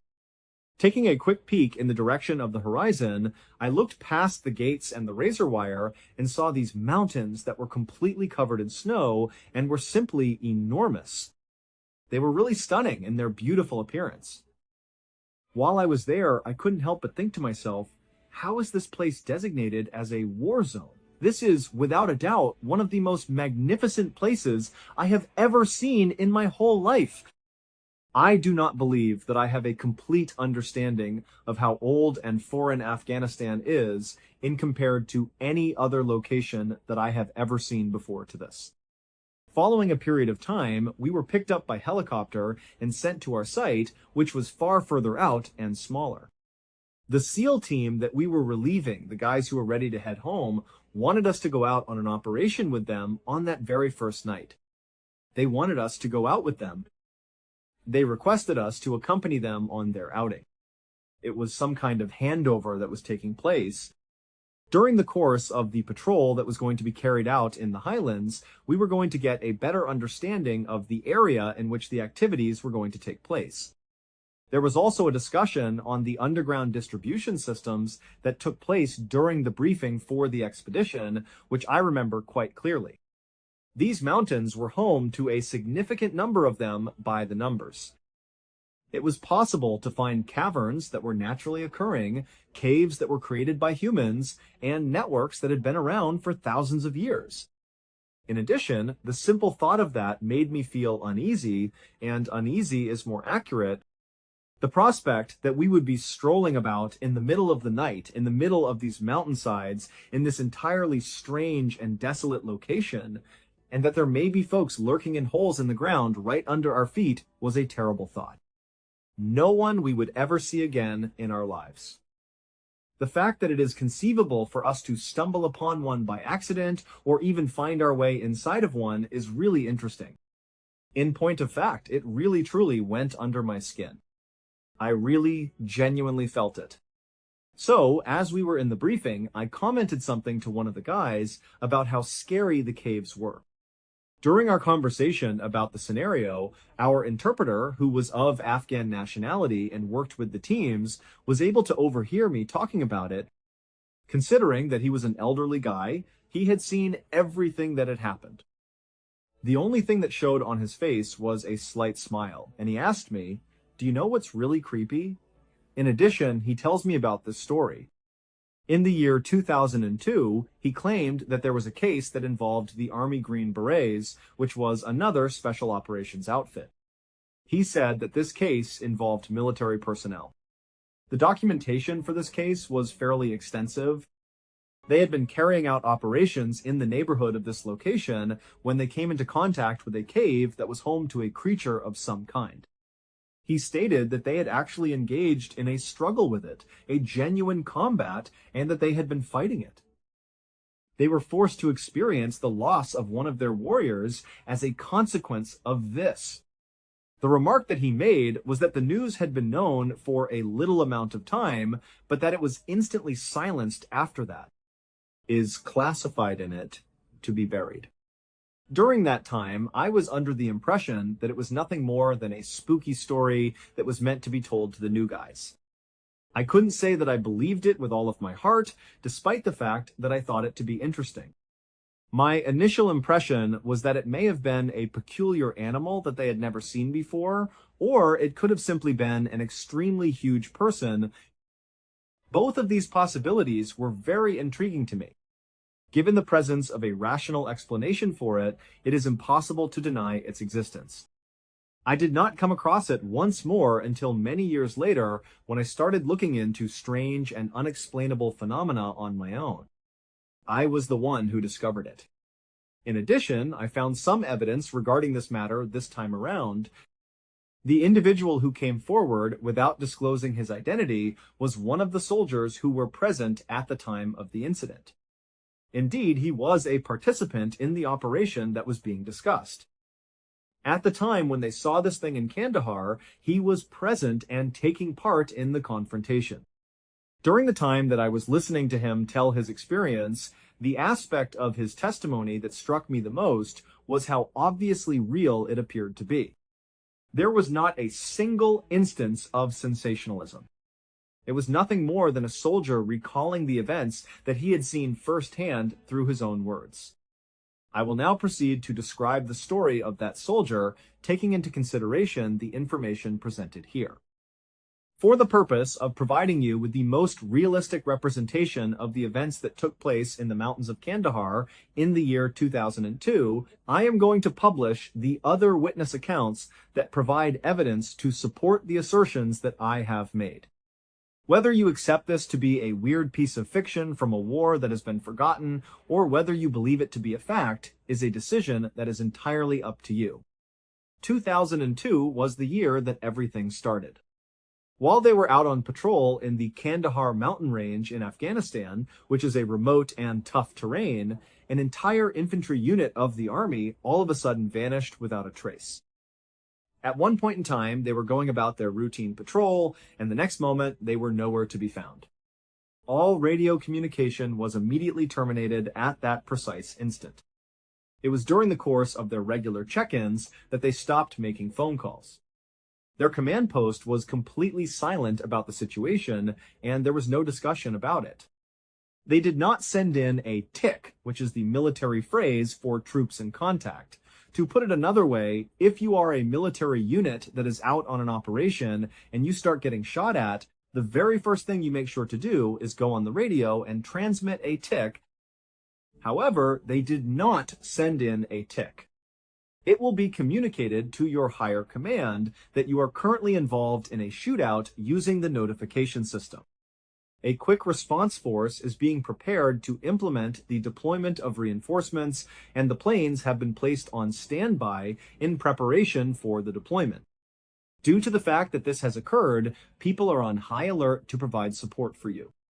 It is also common knowledge that units are known to call it in too early, even to the point of being premature at times. This is something that is known to be the case. It is preferable to call it in and not require aid, as opposed to needing assistance and not having called it in. Calling it in would be preferable. When this was taken into consideration, the idea that an entire infantry unit that had been fully trained would suddenly go completely silent without making a single plea for aid and without any type of communication regarding an ambush or a gunfight seemed more than a little bit unusual. This was an extremely unpleasant and unsettling encounter. They were present for a little period of time, and then all of a sudden, there was nothing ongoing. Consequently, after a period of time during which they made frantic radio calls that were not answered, they suddenly disappeared. This occurred immediately after the period of time. This turned out to be a very important occurrence. When a commander is concerned about losing touch with an entire squad or platoon, it is the worst worry that they could possibly have. It was at that moment that the army arrived at the realization that in order to find them, they needed to send in their best. The Army Green Berets, which are their special forces, were given the duty of hunting for this lost regiment and assisting them in locating it. This assignment was assigned to one of their most elite groups. One soldier, a member of that elite Special Forces detachment, who would later only identify himself as Mr. K, came forward to narrate the story of what took place after his team was given the commission to carry out that mission. According to his story, they were briefed, outfitted, and then boarded helicopters. He would only identify himself as Mr. K. He claimed that they were briefed at the beginning of the process. At the time of the final known location of the infantry unit, it was approximately 4 kilometers away from the landing zone, which was situated in the Kandahar mountain range. The Kandahar mountain range was the destination of their flight there.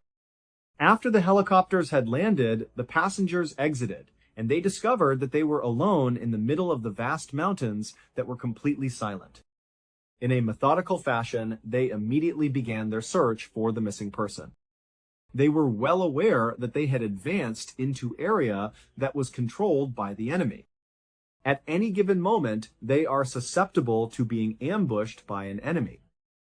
It is possible that they will unintentionally walk into a gunfight. In addition, as I mentioned earlier, these mountains are filled with cave systems in plenty for exploration. The nature of the work being done was arduous and laborious. They were proceeding in a methodical fashion, taking great care to examine each rock and shadow as they went along.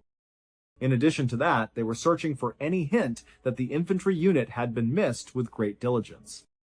At that point, it was nothing more than a very deliberate and slow hike over the mountains during the entire journey. Over the course of the first few days, there was not a great deal of activity that took place. Simply put, it was a grueling march from beginning to end. The opposing side's warriors did not come into contact with them at any point during the conflict. They were unable to find even a single trace of the soldiers who had vanished when they searched for them. They simply strolled while carrying hundreds of pounds of equipment along with them, despite the fact that the sun in Afghanistan was extremely hot. The passage of each hour brought about an ever-increasing sense of mystery, which was a source of aggravation in and of itself. They had been looking at the mountainside in front of them when they became aware of a definite track. This occurred when they were in the process of searching for something. Despite the fact that it was leading up the slope, it seemed to loop around a corner and fade further from view. A route that appeared to be taken by goats was observed. The mountain range in question is home to a huge number of goats that are allowed to roam around, and this path appears to be one that has been traveled on quite frequently and has undergone significant development. This was the choice that they ultimately settled on. In the event that they were unable to accomplish anything else, they believed that they might be able to climb to a higher viewpoint. From there, they would be able to look down over the other side of the ridge and see if they could see anything in the valley below. At the beginning of their ascent, the group began their journey by following this goat path that was very little. They started spotting things on the ground virtually as soon as they started climbing, which they continued to do almost immediately after they began climbing. Initially, it is only the minor details that matter. The United States military has provided a variety of small pieces of military weaponry. It was discovered by them that there were components of a radio, such as a whip antenna and a section of the plastic housing that was utilized for the primary device itself. On the other hand, they came upon a backpack that had been left on the side of the trail and had a design that was reminiscent of the military. Following that, they started looking for specific pieces of uniforms from the beginning. Cloth that has been ripped or torn. To add insult to injury, they were aware, on the basis of the patches that were sewn onto these pieces of fabric, that they belonged to the infantry unit that had gone missing in action. That was the group in question. It was clear that they were moving in the correct path. As they proceeded down this road of smashed equipment and ripped uniforms, they started to notice something else as they continued to journey up this path. Is a bone.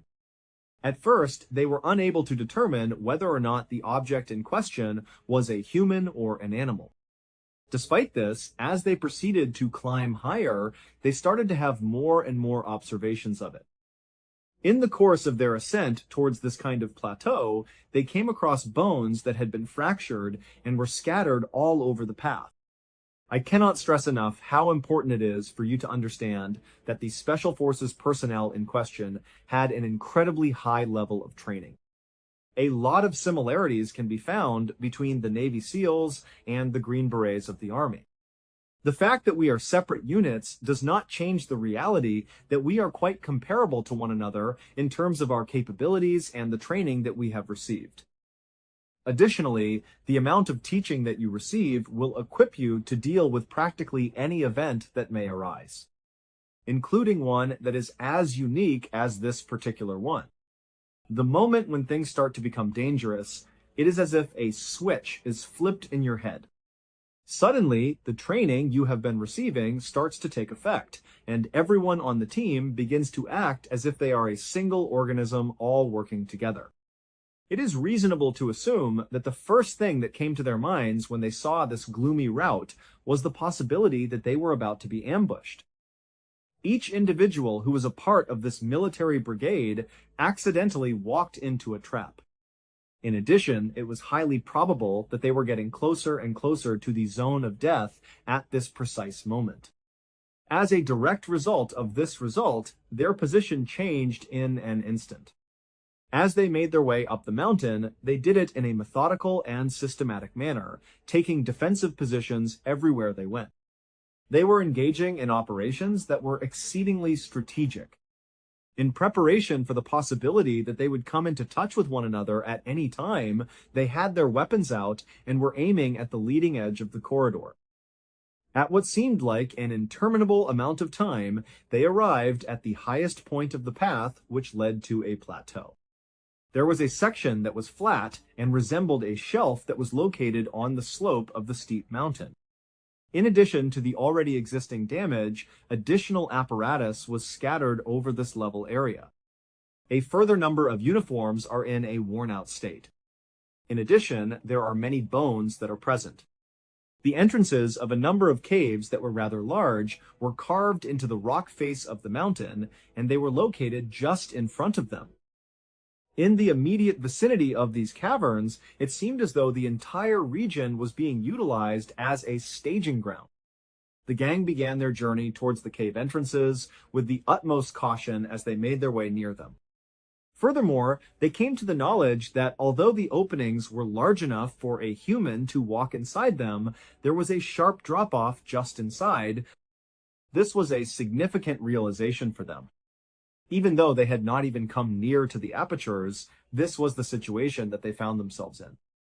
After entering the chamber and taking a few steps, the floor would disappear into the darkness. This would be achievable if the room was entered. One of the guys looked down from the top of one of the containers, but he was unable to see the bottom of the container or the container itself. It went down in a straight path without any deviation. After some consideration, they came to the realization that their attempt to penetrate the structure was simply too dangerous. In this particular spot, it was clear that a terrible occurrence had taken place. a number of American citizens lost their life. Each and every one of their movements was accompanied by evidence. Since this was the case, the head of the group decided to make a phone call. They intended to retire from the cave's immediate entrance, which they refer to as the fatal funnel, and take up defensive positions in which they could keep an eye on all of the cave entrances at the same time. Therefore, the commander of the squad started giving instructions to his men to retreat in order to get out of the line of fire that was coming from any of the caves. This was done in order to protect himself from the enemy. In his testimony, Mr. K, the soldier who related this story, indicated that he was peering at one of the cave entrances at the time that something similar was taking place. And for a fraction of a second, he had a glimpse of a flash of movement that was taking place deep within the darkness. Since he was so preoccupied with other things, he was unable to understand it or respond to it, despite the fact that he was aware of it, owing to the fact that at precisely the same time, a spear emerged from within the cave after having been concealed there for some time. There was no such thing as a javelin of a small size. He referred to it as a big lance, and he described it as something that is reminiscent of a war that took place in the past. In addition to that, it flew into the air and went straight through one of his colleagues without any hesitation. It is Dan, a soldier, a member of the military. An instant later, Dan did not make it through. Not a single member of the team was absent. Everyone was present when the spear struck Dan, but they were unable to identify the person or thing that had thrown it. They were essentially in a state of disbelief for a short amount of time, holding their weapons up and seeking to absorb what was going on around them. Subsequently, a guy emerged from the cave in which they were trapped. According to the story that Mr. K has presented, however, it is clear that he was not a usual sort of man. The individual's perspective indicated that he stood anywhere between 12 and 15 feet tall. In addition to his long, matted red hair that reached down below his shoulders, he wore a wild, matted red beard. His hair came down to his shoulders. Upon emerging from the cave in a charging fashion, he uttered this primal, wailing war cry. He was announcing his intention to fight. It seemed as though he was wearing garments that were made of animal skins, at least from the external aspect. When he appeared, he had the appearance of an elderly and dirty man. In addition to the fact that he ran directly over to the location where Dan was laying on the ground, it was pretty obvious that he wanted to withdraw the big spear from Dan's body and use it once more. Nevertheless, by this time, the remaining members of the squad had recovered from their state of shock and were ready to continue. When they saw this enormous creature charging their fallen companion, it was the sight of this monstrosity that brought them back to the current time. And then they began firing their weapons. Every single one of them launched their assault on the target on their own terms. Even those who were big had little hope of putting up a fight against those who were the enormous. It was also during what Mr. K described as around 30 seconds of steady, controlled firing from a team of very competent Special Forces personnel that the behemoth was brought down. On the other hand, there was total silence after that. After some time had passed, the dust calmed down. The firing of the firearms came to an end. Each and every member of the crew was simply standing there, taking a few deep breaths, and attempting to make sense of the events that had just taken place. Dan was in a gloomy phase. This gigantic object was resting in the earth at the time. Despite their best efforts, they approached Dan with extreme caution in an effort to check on him, but it was already too late. We were no longer able to contain him. In order to make their way back to their higher headquarters, they turned on the radio and made a phone call. In addition, when it came to explaining what had just taken place, they did their very best to do themselves justice. In the course of the conflict, it was stated that a solitary American had been slain. In addition, they stated that the person who carried out the attack was a very large entity, most likely a human being, who had launched a missile that ultimately led to Dan's death. Consider the level of bewilderment that must have been experienced by the individual who was on the receiving end of that radio call. Nevertheless, command took it extremely seriously, regardless of what was stated about it. They sent out 2 helicopters in order to get to their area when they eventually arrived. One of the aircraft was a standard medevac helicopter, and it was used to recover Dan and the other members of the crew. One of the other helicopters was a Chinook, which was a heavy-lift cargo helicopter. It was equipped with a big cargo net that was attached to it. To be more specific, it was there to lift the body of this massive creature that at that very time resembled a human being. It was something that fascinated them and piqued their interest. As Mr. K has stated, the team that was executing the rescue had an extremely difficult time wrapping the cargo netting around the big creature that they were retrieving. To put it very plainly, it was enormous. At the time that it was ultimately completed, they estimated that it weighed more over 1,100 pounds.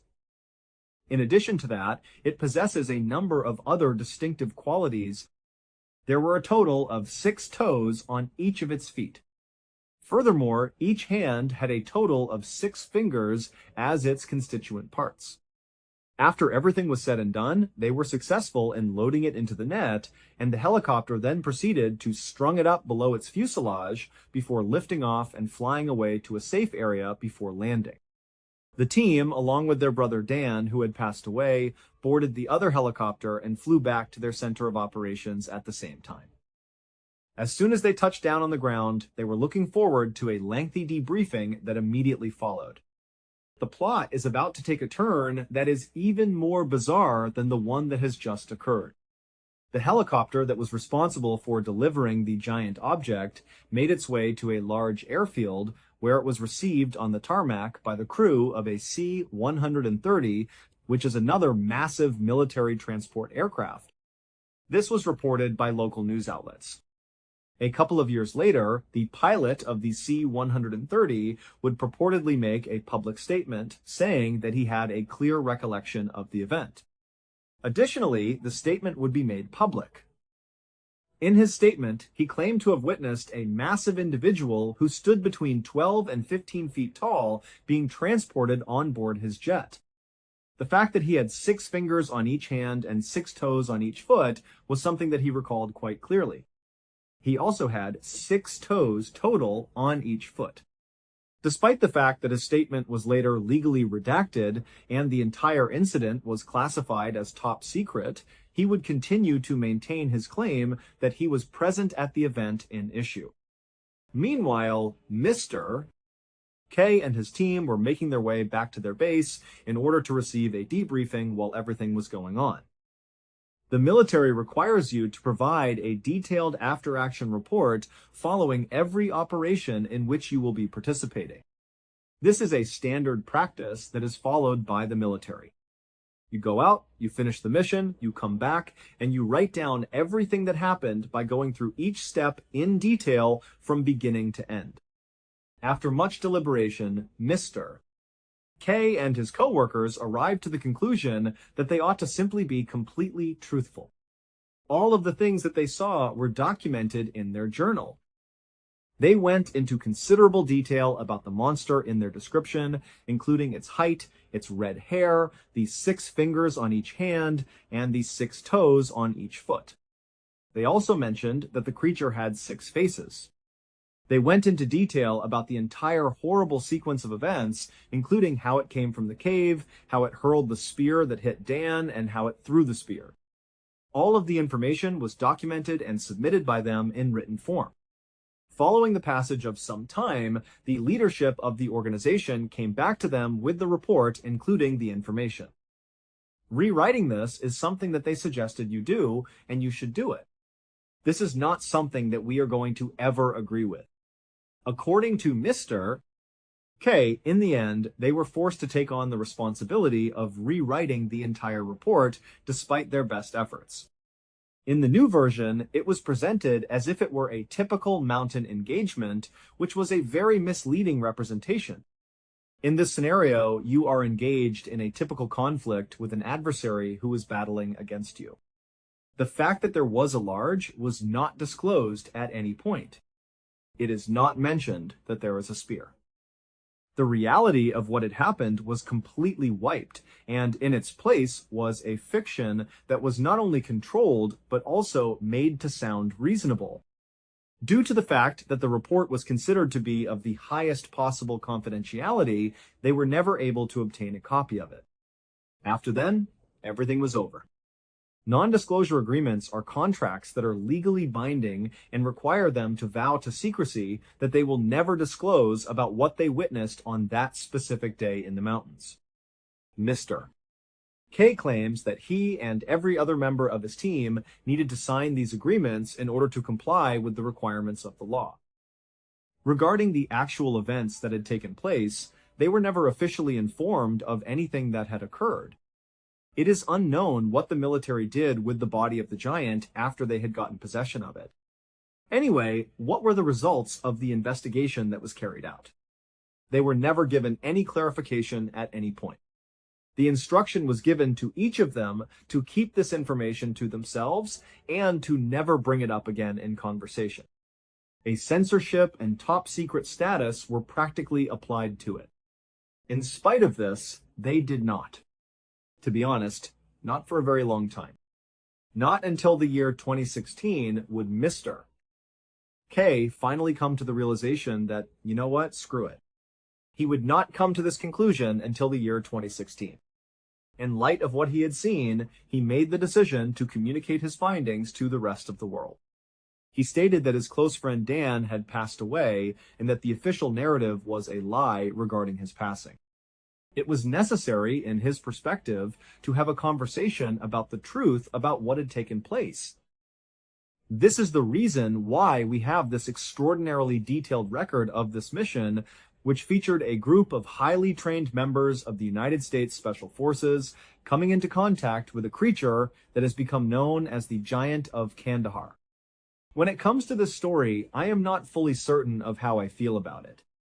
Upon initial inspection, it seems to be something that might be seen in a book that is considered to be fanciful. On the other hand, the facts are exceedingly exact, and they stem from a trusted source, which turned out to be a member of the Special Forces.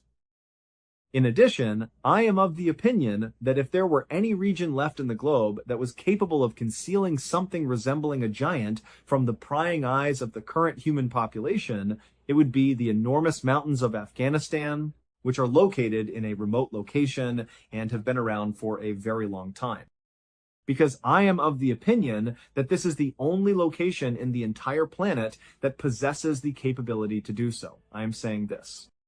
To put it another way, there were times while I was out there roaming around that I had the feeling that I was standing on a universe that was completely different from the one I was on. The landscape is so alien that it seems foreign to the human eye. What we do know for definite is that there was a single American soldier called Dan who was killed by something in the highlands of Kandahar. This is the only thing we know for certain. Regarding this particular matter, we are already cognizant of it. Additionally, you have his own buddies, who are regarded as being among the best warriors in the world, who assert that this is what transpired. You have a variety of witness testimony that backs up your assertions, ranging from the testimony of the crew to that of the pilot of the Civil Air Patrol aircraft. However, throughout the course of time, the government has redacted and categorized almost all of it as restricted information or labeled it as restricted information. The consequence of this is that we do not have a comprehensive comprehension of the events that took place in the remote region. The majority of us, who are considered to be commoners, are at the absolute least oblivious of what actually went place. Consequently, I would be quite interested in hearing your perspectives on the matter. Have you come to the conclusion that this is a true incident that has been covered up and that it actually took place?